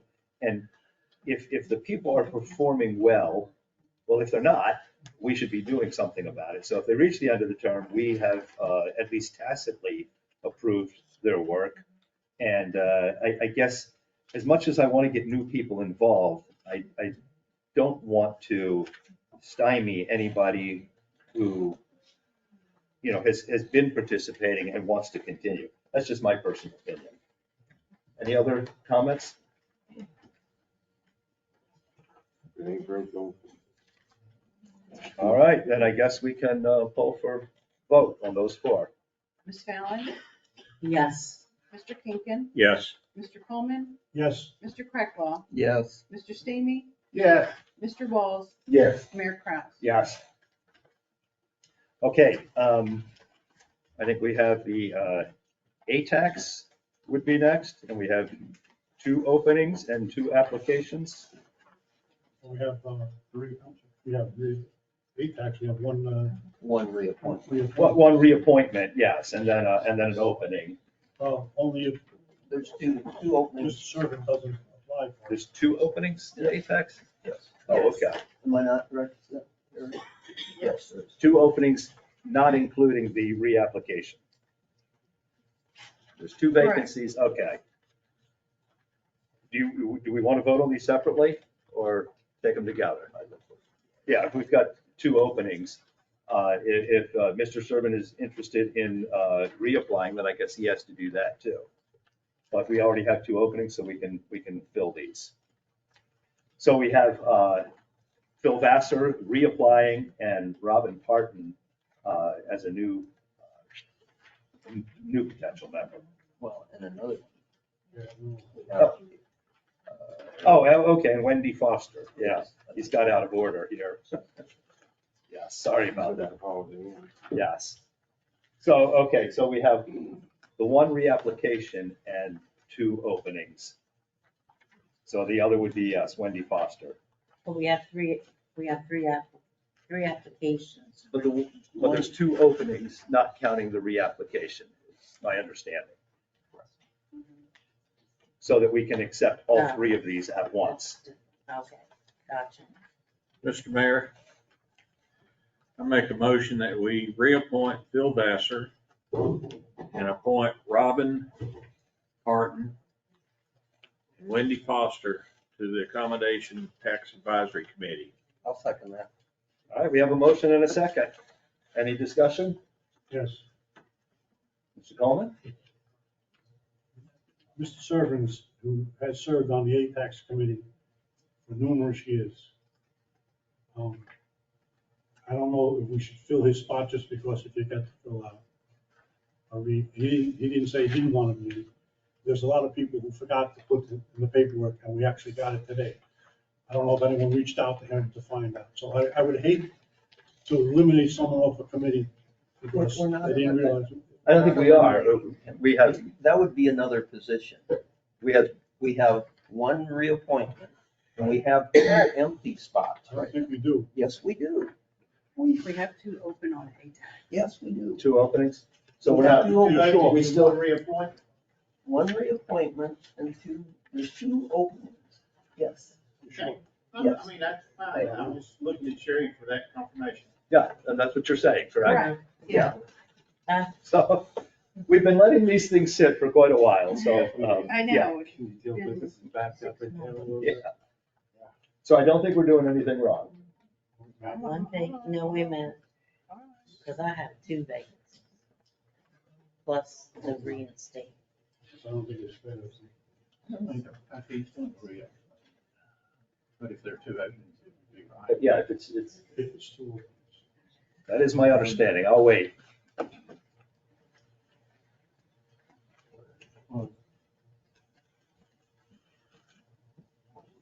Do we want to wait on ATAX, are you saying? No, I'm saying, I think he's looking right now to confirm that. Well, if Okay, so Sherry- you have Phil Vassar, who's reapplying. Right. Here.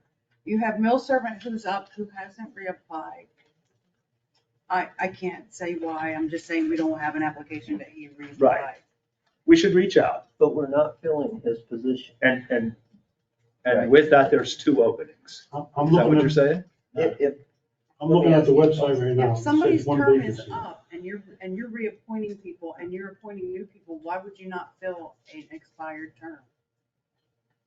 I mean, maybe I don't understand. So there's actually 2 spots to the side of Mill. We've all learned we can go Who's by on? this at all. So, These, Nelson. this site don't get he's that. not. He's not. Jeremy, okay, Phil Bass.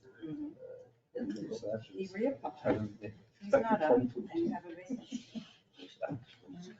1, 2, 3, 4, 5, 6, there's 7 people on that committee. Sorry. So that is only one opening then? No, there's 7 people. I don't know if I have to take, here, well, I can find it. I can find it. Okay. Sorry about this. Why don't we just re-up the person who gets up and wait on the other one? That's probably the best at this point, but we are already in voting. Yes. That can be amended. It consists of 7 members. Right, it Yes. consists of 7 7 members. members. There's only 6 listed there with that vacancy. Right, there should be 2 There's 2 vacancies. vacancies. You're correct. So we could reinstate this one and Appoint the, Appoint the other appoint these 2. two. And that still allows Mr. That's Servant still- to, Yes. That's still holding the spot for serving if you want to reapply. See, there should be. If we do it wrong, we can always fire them. It should say vacancies. Some of us. So you got 1, 2, 3, 4, 5, 6. okay, all right. Let's continue then. So we left it You at have a Mr. motion and a Coleman, second? correct? And we already started voting, right? No. No. No, we didn't vote. Okay. We were You discussing. just started, used to come, okay. My apologies. It's been a long night. Is there any other comment then? Ready? All right, we can proceed. Ms. Fallon, Yes. Mr. Kinkin, Oh, yes. Mr. Coleman, Yes. Mr. Kreckloff, Yes. Mr. Stamey, Yes. Mr. Wall, Yes. Mayor Kraus. Yes. Okay, we have a Construction Board of Appeals. Justin Foster. And that's a statutory board that meets only as needed. And I believe there is at least one opening there. I believe there's 3. Yeah. Mhm. I was gonna say, I think there's several, so, do we have a, Mr. Mayor, I'm not familiar with this board, to be honest. Do they have to live in Surfside? I don't believe this one is I don't believe they required. do. Okay. They just have It's looking more for the expertise. Work here. You listen to Justin? Yeah. He lives in Surfside. Well, No, it's Carolina. Carolina Drive. It's a Surfside. Hey, good catch. Mr. Mayor, I'll make a motion to appoint Justin Foster to the Construction Board of Appeals. Second. All right, we have a motion and a second from Justin Foster on the Construction Board of Appeals. Sherry? Ms. Fallon, Yes. Mr. Kinkin, Yes. Mr. Coleman, Yes. Mr. Kreckloff, Yes. Mr. Stamey, Yes. Mr. Wall, Yes. Mayor Kraus. Yes. Mr. Mayor, on Ms. Shaw? that we just voted on, it needs a new council POC. Council POC. Yeah, it needs on these, Liaison. liaison. Oh, okay. So just, We need liaisons for multiple Yes, multiple, committees, okay. yes. And we need to look at whether we're going to reinstate the peer committee or let that go. We're gonna need to do a committee session in the near future, but I'm just trying to get this caught up. So we can get. I mean, these things go back to what, April and May, I think, so, yeah. I think we're down to KSBB now. Correct. So we have 3 reapplications and then a vacancy with 2 new applications, correct? So I think we want to handle the reapplies first. Does that sound good? Okay. So I've moved all these papers around, but I know, right? we've got Ellen Delaplane, Pat Horn. I'm sorry, what? Patty Horner. Yes. Trish Smith. And Trish Smith, yes. Mr. Mayor, I make a motion to reappoint Ellen Delaplane, Patty Horner, and Trish Smith to the Keep Surfside Beach Beautiful Committee. I'll second that. Okay, we have a motion and a second for Trish Smith Pat Horner, and Ellen Delaplane. Sherry, you ready? Ms. Fallon, Yes. Mr. Kinkin, Yes. Mr. Coleman, Yes. Mr. Kreckhoff. Yes. Mr. Stamey. Yes. Mr. Walls, Yes. Mayor Kraft. Yes.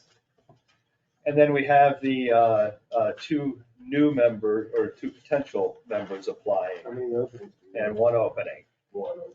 So if we don't want to do that in open session, we'd have to table this for now.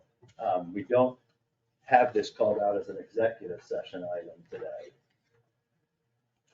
So that means we cannot deal with it, correct? You've got one on parking. You have. Yeah, but we have a parking? Yes, Okay. I have shuffled these papers so many times now. My apologies. Mr. Mayor, make a motion to appoint William Walder to the parking committee. Second. All right, we have a motion and a second for, I'm sorry, I missed the name. William Walder. William Walder, okay. And just so everybody knows, he does not live in Surfside, but that committee has openings for non-residents. I recall that, yes. Okay. Because they're the ones that pay the fees. It's a good point, okay. It's a good. All right, so Sherry, we're ready? Ms. Fallon, Yes. Mr. Kinkin. Yes. Mr. Coleman, Yes. Mr. Kreckhoff. Yes. Mr. Stamey, Yes. Mr. Walls, Yes. Mayor Kraft. Yes. Okay, I think that covers all that we can do with committee appointments if we're going to take this other into executive session, but that'll have to be a future meeting. Right. I knew. Yeah, because we did not put that on the agenda.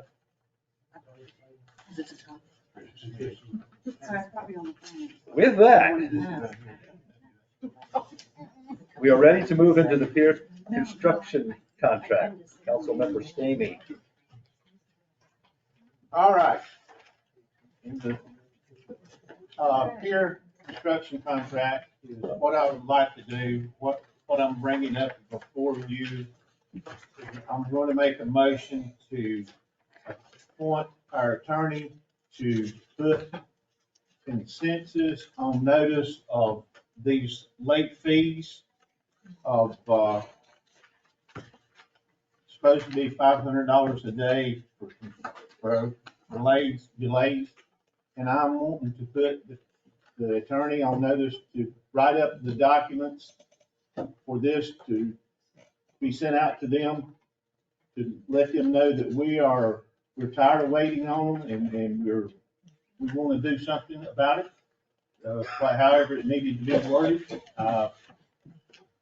We had some discussion about this, as Jerry has talked to, I've talked to Jerry, and I'm assuming Jerry's talked to you about it. And I'd like for this council to get on board to get consensus to doing something and put them on notice that we are looking for this money back because they are delayed, as Zane has told us, and we need to put this into work as soon as possible.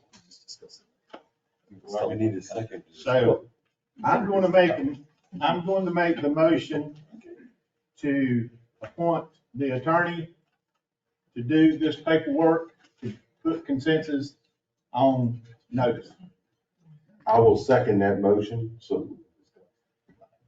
All right, well, then let's start the discussion. It's your motion, Mr. Stamey. Mr. Mayor, well, I'd like to amend that to backdate it to May 2nd. Because when we asked Zane a month ago, when they ordered the railings, he came back, we had gotten a promise in October of 22 that they would have the pier completed in April 16th of 23. Also, and Zane told us they did not even order the railings until April of 23. So there was no way they were going to meet their prior commitment. And this was done after we paid them an exorbitant amount for lost time that was based on the town's delays. So I took them at their word that we would have a pier April 16th. I don't think it happened. And after they adjusted for weather, we came up with May 2nd, and there may be another adjustment for weather, but I'd like to start at the starting point be May 2nd and be part of this motion. Okay, Mr. Stamey, do you want to amend your motion? I want to make sure before I'm in this motion to that. I want to ask Zane, is that a good date to go back to? Is it May the 2nd? May 2nd, 2023. May 2nd, 2023. That's what I want to make the amendment to make it show that we're going all the way back to May the 22nd, or May the 2nd of 22. 2023. 2023, excuse me. I will second that motion. Okay, so That's the only. Mr. Mayor, I think Jarrett wants to say something. Well, now was. Now that we're in discussion, Yes. Mayor, I think for purposes of record, I want to make sure that we're clear as to what is being requested. As I understand it, Mr. Stamey is requesting that I, in my capacity as a town attorney, produce a document that would put consensus on notice of the town's position that they are liable for the liquidated damages portion of the contract, which I believe is referenced in section 9 of the contract, which would impose a $500 per day liquidated damages. And we would take the position that those damages started from May 2nd of this year. Am I correct, Mr. Stamey, in understanding your motion? 2023, May This year. This year. we're not done yet. We're not done yet. So to the extent the request, and by extension, the motion that is on the table is to do that. Now, my question to Mr. Stamey or to council would then be, is council taking an position regarding any additional outstanding issues that may be there? I think we've had a number of, which Zane can talk about in a little bit more detail. There are some outstanding change orders which have not been agreed to that may be a point of contention later on. That might require some additional discussion for council to make a fully informed decision. So my question to council at this point would be, am I simply placing them on notice that is the council's position that they are ultimately going to be liable for the liquidated damages provision or liquidated damages together with any other provision of the contract? Zane, should we put them on notice? Yes, sir, please. Should we put them on notice for anything besides the dates of this as of right now, or should we put them on notice for everything? I'm gonna give you the answer that you hate. I don't know, I'm not gonna hate it. I can't comment on which one you should or shouldn't do. Yes, sir. I've outlined for Jarrett underneath the contract what items Collins has observed that do apply, CCD 05, CCD 06, and the liquidated damages. And then, of course, there's some other costs incurred to the town, any loss in revenue, any additional insurance, any additional inspections needed, stuff along those lines would be that. So if you do decide to do the second option, which Mr. Boucher has selected, it would include those costs as well under, I think it's also section 9 underneath y'all's contract with consensus. Okay, I've put it on the table as a motion for the days. Does anybody have any recommendation to the rest of this council? We should put them on notice for all of it? I just have a question for you and council to consider, and it's, what is your intent? What is my intent? Are you intending to go after them and litigate, or are you intending to tell them to get the dang pier done? What are you doing? What are we doing? My intention is to tell them a little both. Get the pier done, and we are coming after you for the That's all I needed to understand. That's where I'm coming from. I'm with you. I'm just on the cuff of, are we going to go after just the days, or let them know we're holding them responsible just for the days at this time? Or are we going to put them on notice for the whole thing at this time. Mr. Mayor, Mr. Coleman? I say we go for everything. And you can never, you put in for one, you know, the little bit, you're never gonna get the most. Put in for the most, you may get a little bit. If they're viable, then we should be going for it. I mean, enough's enough with that. I agree. I'm tired, I'm sick, come up to here with what's going on down there. So I'm assuming that this council is giving you directions to go for Plan B, to go for. But we're still discussing. Yeah, but I'm just saying. I don't Mr. understand, Kinkin, I did you don't have know, something? yeah, well, what I was gonna say is, this whole thing's gonna end up in mediation. And it may end up in court, but hopefully through mediation. I don't understand the additional possible charges. I think someone needs to explain it to me anyway, and maybe to the rest of the council. What additional, I mean, I did not realize we could go after them for the fact we lost the income for a whole summer. But maybe that's a potential that we can. I don't know what's included in the additional things that you're talking about. Mayor, I think the motion currently on the table is, if I understood it correctly, to include everything in the notice letter. I believe in stating that, Mr. Stamey intended for us to take a position, non-committal at this point regarding any litigation or anything else, but that would lay out what the town believes constitutes a breach of the construction contract as agreed to by Collins Engineering, as they have laid out based on their years-long involvement in the project. So I think to get to Mr. Keegan's point, what we could do, based on what the motion that's on the table now, would be to essentially, whatever has been identified by Collins Engineering up to this point as what constitutes a breach in their viewpoint of it, the town, at least currently, is going to put them on notice that this is where we believe you have been deficient in your performance of the contract up to this point, so as to ensure that there's no claim of having waived our rights by not enforcing or putting anybody on notice or taking any kind of position in advance that does not commit the town to filing a lawsuit or filing what we go after or what the case may be.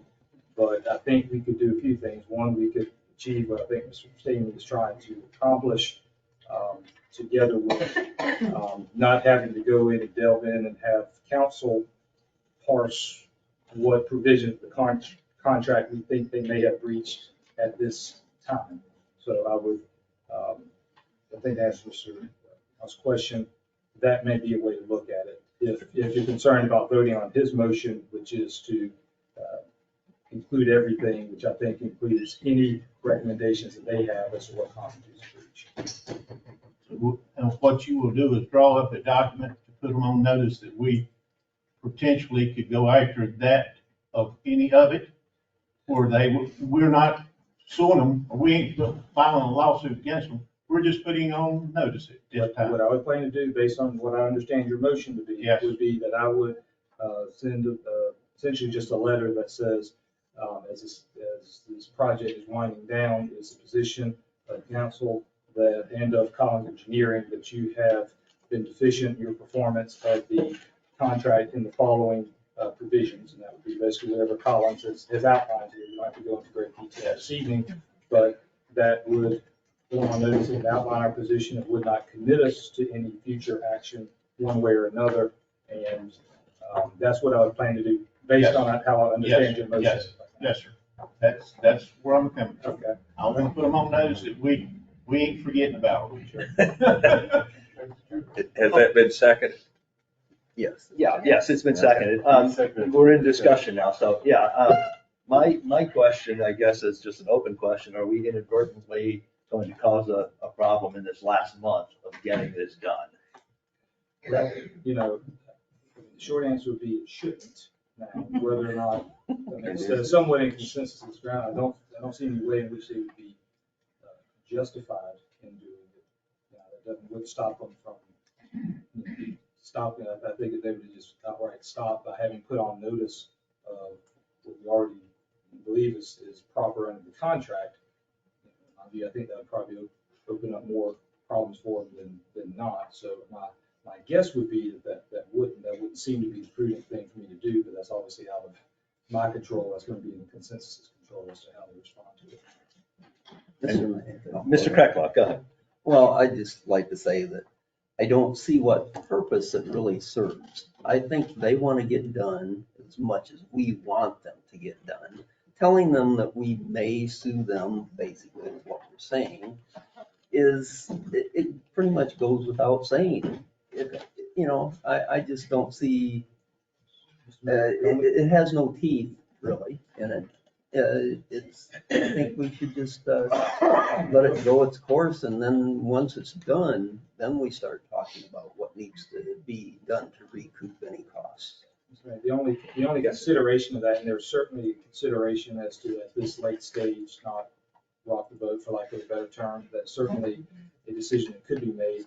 The only thing I would recommend council consider is that, particularly as it relates to the liquidated damages provision, as all you who've been involved in business know that sometimes a course of conduct can imply certain understandings and contracts and that kind of thing.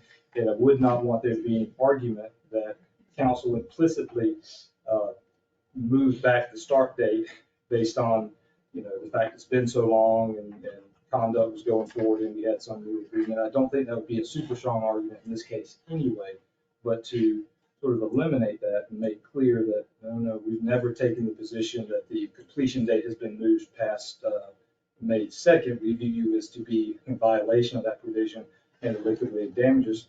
That would be wise to make that clear. Now, again, you as the governing body have to weigh the benefits of that against any possible concerns about not doing anything that could potentially cause some problems with the contractors. We're getting down to the end of the roads here. But those are the two policy considerations to be made. And then I guess the other follow-up I'd have, again, I know we're not committing to anything with this, but are we reasonably confident that any changes we've requested or approved, whether we request or not, did not inadvertently change that date? I mean, they would come back and say, well, you asked for something that had to move it to August or something like that, Based on, and this has been a long project, and my involvement's only in the last few months, but having gone through fairly detailed background with Collins, I feel that there were, obviously these dates got moved back a number of times based on factors that maybe were reasonable, maybe weren't, maybe the town gave them extensions that maybe wasn't even necessary. Nonetheless, that process was followed up through and including May 2nd, to which there has been no, to my understanding, no justification, no agreement, no implicit understanding, or at least to the extent they could later claim there'd be some implicit understanding, that would be the purpose of putting them on notice. Okay. But I'm not aware of anything that would have, since May 2nd, have been an understanding that would push that date back. But part of putting them on notice would be to perhaps flesh out if there was something I'm not aware of, or the town's not aware of, that would force them to believe that, then it would get fleshed out sooner rather than later. Okay. Some litigation stage. Mr. Mayor. Mr. Stamey. I'd like to say to all of you, I'd like for us all to be united on this, stand as a group and stand firm on what we're telling them. I mean, if you get it sent out there that it was a 4-3 vote, then they're going to laugh about it, or 3, so we all need to be firm on what we do. It needs to be, when we do take a vote, it needs to be unanimous amongst all of us to show solidarity that we're tired of it. We need to get something done. Well, I understand that, but I'm not gonna, pressure anybody. No, I'm not pressuring nobody to vote either. I'm just saying, I'm trying to tell you how I feel about it. I understand that, okay. No, I'm not pressuring nobody. Okay. Mr. Coleman? In my opinion, if this was done last June, the pier would have been done already. but we didn't do anything. We just let them just make up excuses over and over again. So this should have been done last June. Let's do it now before we're talking about this next year at this time. Because honestly, I don't trust them. You know, I wasn't done last year, because we weren't here. No, we. Now we are. Right. Exactly. Any other comments? All right, we have a motion. You want to repeat the motion? I'm sure Mr. Stanley, correct me if I'm wrong, but I believe the motion is to, myself as town attorney, to place Consensus Construction on notice of the various provisions of the construction contract that we believe are constitute breaches, and that will be based upon the report provided and the information provided by Collins Engineering. And back to May 2nd as the date. Correct. And I believe that was seconded by Mr. Walls. Yes. So I think we're ready. Okay. Ms. Fallon? Yes. Mr. Kinkin? Yes. Mr. Coleman? Yes. Mr. Kreckloff? No. Mr. Stamey? Yes. Mr. Walls? Yes. Mayor Kraus? Yes. All right, that carried. We have reached the point of public comment. I'm actually, I want to applaud everybody for sticking around this long, this many people. Amazing. Good night, council. So I was actually State your watching, name. Dusty McCracken, 114 South Oak Drive. So I was actually watching earlier and wasn't planning to come down here, but there's a comment earlier that really irked me. So there's a comment made that we need another joint committee. Well, my suggestion for this council is, I know the mayor has already said that y'all plan to have some workshops with committees, but y'all really need to create a scope for each one of the committees. We have a lot of committees now. I don't think a joint committee is what's needed. You have a planning commission which owns the overlay and everything. I can tell you as a planning commission member, I think we did 3 things last year outside of reviewing the comp plan. We have a lot of work in the town that we could be working on. And I think you really need to just realign and focus the committees that we have to create a better 17 business. You have a business committee already. You have a planning commission, which owns design and overlay and zoning and all that stuff. And there's other committees that could also do work with beautifying 17 business. So I don't think the joint committee is the right step. Secondly, the comp plan that we've been working on for the last year and a half almost.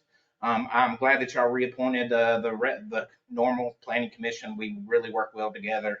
But I do ask the council to make sure that y'all use this document. It is a guide for you for the next 10 years. It's not just some random plan that was created from somebody outside of town. It's somebody that we residents created this. We worked really hard on it, had several meetings, a lot of feedback from town residents and everything in that. So please do not put that on a bookshelf. Keep it beside you and make sure you use it for every decision you make for the next 10 years. Thank you. Thank you.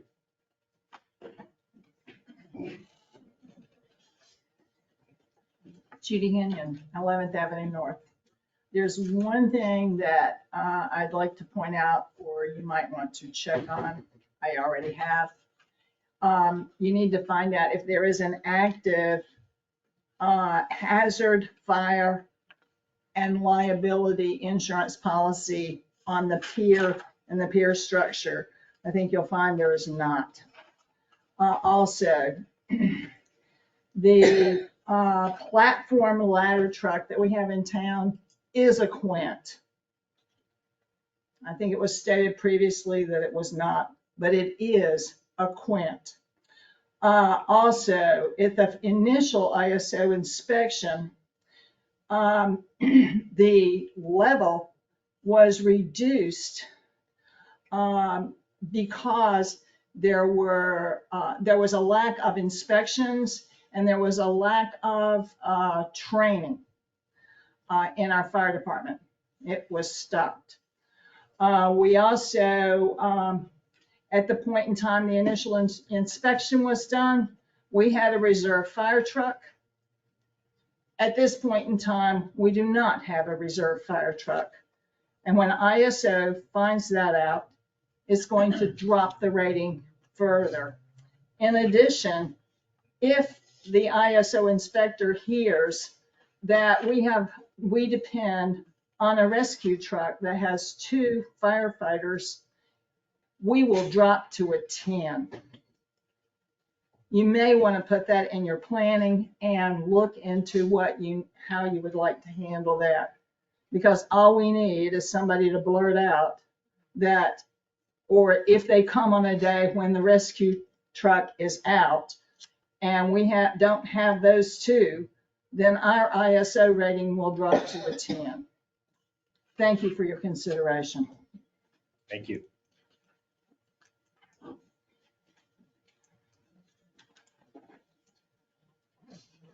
Hello, thank you. I'll try and be real short and concise.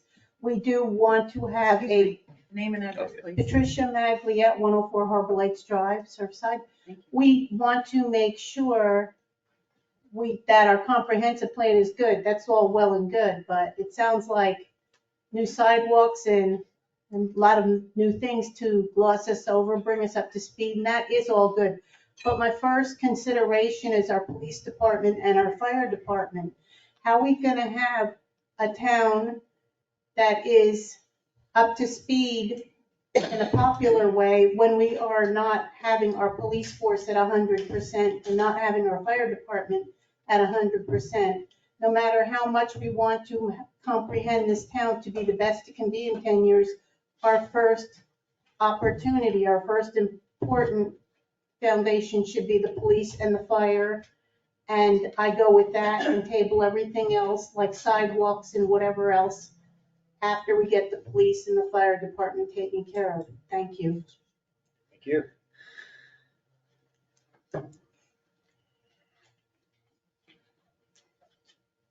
Melody Lane LaBeglia, 1510 Cedar Drive North. I have several things that I really want to say, but the hour is late, so I'm gonna make it quick.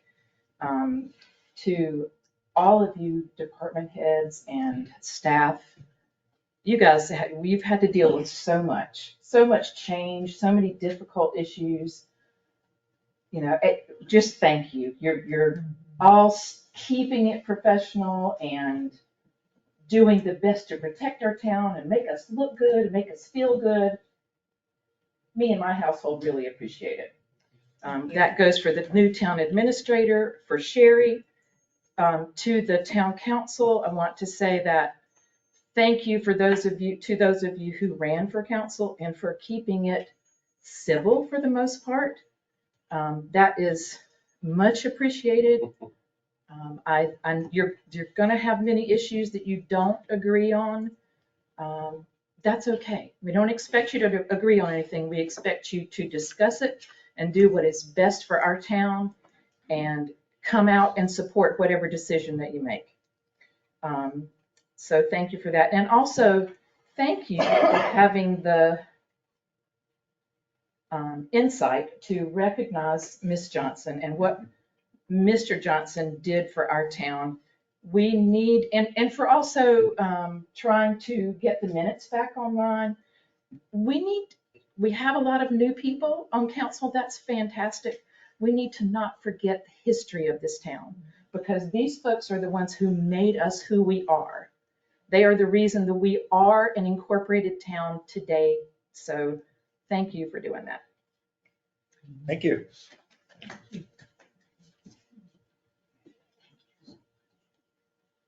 All right, completed public comments.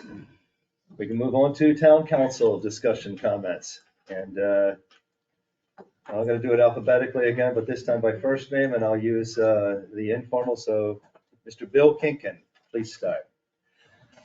I want to thank everybody for being here. I want to also thank our staff, the great job that you do and keeping this town looking good, running well, and safe. You can't say enough. People in this town want to be safe. They want to have a good fire department, a good police department. They want the garbage emptied. They want all these things that we supply, and they don't realize how hard it is. but it's an effort to get everything done that has to be done in this town. So I'm very appreciative. I try to mention that almost every time, or at least once a month, how much I appreciate our staff and what they do for our town. I forgot to wish everybody happy Thanksgiving last time, and I had it written down to do, and I forgot. So I hope everybody had a good Thanksgiving. We have a lot of events coming up. I went to the tree lighting the last couple of years, and it used to be up here, and maybe 300 people at most. Were they? If you've got time and the weather's decent, even if the weather's not good, go anyway. It's a lot of fun. There's a lot of energy there. I think it's one of the highlights of the year for me, that and the Christmas parade. So we have a lot looking forward to. I'm very appreciative of the new members on council. We've got a lot to do, and just God bless all of you, and God bless Surfside. Thank you. Mr. Chris Stamey. I want to start out with thanking all of you for being here. They was, used to be a crowd here, but most of them was gone. Been 4 hours. Yes. I want to start out by thanking Public Works, Police Department, the Fire Department, Tabitha, and all the staff who work for this town. Believe me, they put up with a lot of stuff. If you ever over at Town Hall and see some of the people who come in and abuse, I'm going to say abuse our town employees, it's amazing. Because they don't have a great relationship of our, if they come in and they answer some questions, then a lot of people gets mad pretty easy. And they take a lot off of it. So I want everybody to know how good our town staff works in this town. We have probably as good as anybody else people. Believe me, I'm proud of you. Everywhere I go, I talk about our people. But I'm saying that, I'd like to tell you all that I do appreciate it. We've got a lot working. The council is learning. They're going to have a little hard time on some things, but it's a learning experience. I thought I'd come in knowing 2 years, knowing everything I'm supposed to know too, but you find out you don't. With saying that, thanks again for coming, for one. All right, Mr. Harry Coleman. Just want to thank everybody coming out, especially for you diehards that are still here. I think we got a lot done tonight. We discussed a lot. We did a lot. Unfortunately, we have a lot to do, which was left over for us. Most of this stuff should have been done already, and we should be on our way to doing others. But we cut through a lot of the minutia and stuff that had to be done. I do appreciate the people who work here. I do. This is a great town. I love living here, and that's part of it. That's part of loving this town is we get great services. So, and we got to keep it up. We've got to keep it small. And again, thank you for the diehards. I mean, I used to be one of the last people in the room, so I appreciate that. Mr. Laverne Krecklau. I just would like to thank everyone for coming out and listening in, and see you next time. Ms. Sean Fallon. I want to say a special thank you to the Planning Commission. I was here for a couple of their meetings, and one I had to call my daughter and tell her to bring me caffeine and snacks because we were here, and I was actually trying to really pay attention. But they did an extremely detailed process for us, for our town, for everybody included, and they should be applauded because a 10-year plan is a big deal. And I watched how they were going from line to line to line, so I applaud you. It was just exceptional. The other thing I'd like to say is I like the comment that was made about history. We have to remember history. We can't go forward without our history. So I love that comment. There's a lot of work to do. And yes, we're all learning. We learn every day.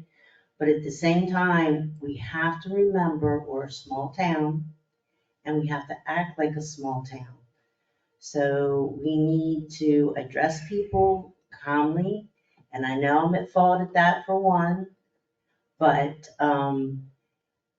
during my campaign, I had an 85-year-old man crying on his porch because he got a threatening letter from this town about his fence too high. We cannot act like that. We're better than that. So as we move forward, let's think how we can improve individually and as groups. And have a good night. And Mr. whichever, Skip or Stewart. Skip or you're Stewart, I'm last still- no matter what. Same place. Waltz. I just want to thank everybody. It's been an honor to be here. Probably our first real business meeting in 4 hours. And we're not done yet. We got to go. But I think the way I'd like to come as staff, although I admire all the people that we currently have working here and work with, I would like to thank them for their patience and taking the time to educate me on what it is that you do. And I'm still looking forward to I want to ride in the trucks and stuff, John. Anyway, but yeah, Tabitha, you guys, everybody has just been so patient and nice to let me learn what they do and how it works. And so I just appreciate it. Thank you to all of you that turned out tonight. We had a pretty good crowd, but we've got a lot of people. Appreciate the ones that hung on, stayed with us. And I'll look forward to seeing you in 2 weeks. All right, I'll wrap it up. I want to thank everyone for coming as well, especially those that have stuck it all out all the way through, and those attending online, if any still are. I believe civic engagement is a key to effective governance. And throughout the campaign, I had a lot of discussions with people about how we prioritize elections. And we spend a lot of time looking at president and Congress, Senate, and so forth, and even the state races. But this is the level that really impacts your daily lives. And we touched upon a lot of that today: your public safety, fire and police, local planning, zoning, permitting, code enforcement, public works, all of that stuff. And that's all impacted by your choices of the people here. And the best part is we have about 4,000 residents and you've got 7 council members. And you think about Russell Fry, our congressman, representing 750,000 of our closest friends. Try to get to the top of his list, but you can speak to any one of us anytime you want. We talked about committees. That's another great way to be involved. And I intend to do a lot more work with that going forward, defining stuff as we heard Dusty talk about. And if you're willing to participate at the town level, you really have a big chance to make a difference. So I will continually challenge you all to do so.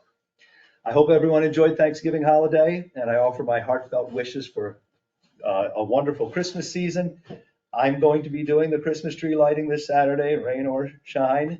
And I'd love to, I expect many of the other people will be here too. I'd love to see as many of you as possible come by and stop and say hello and anything else you want to say. I'm going to miss the December 12th meeting, but Mr. Kinkin's going to take over.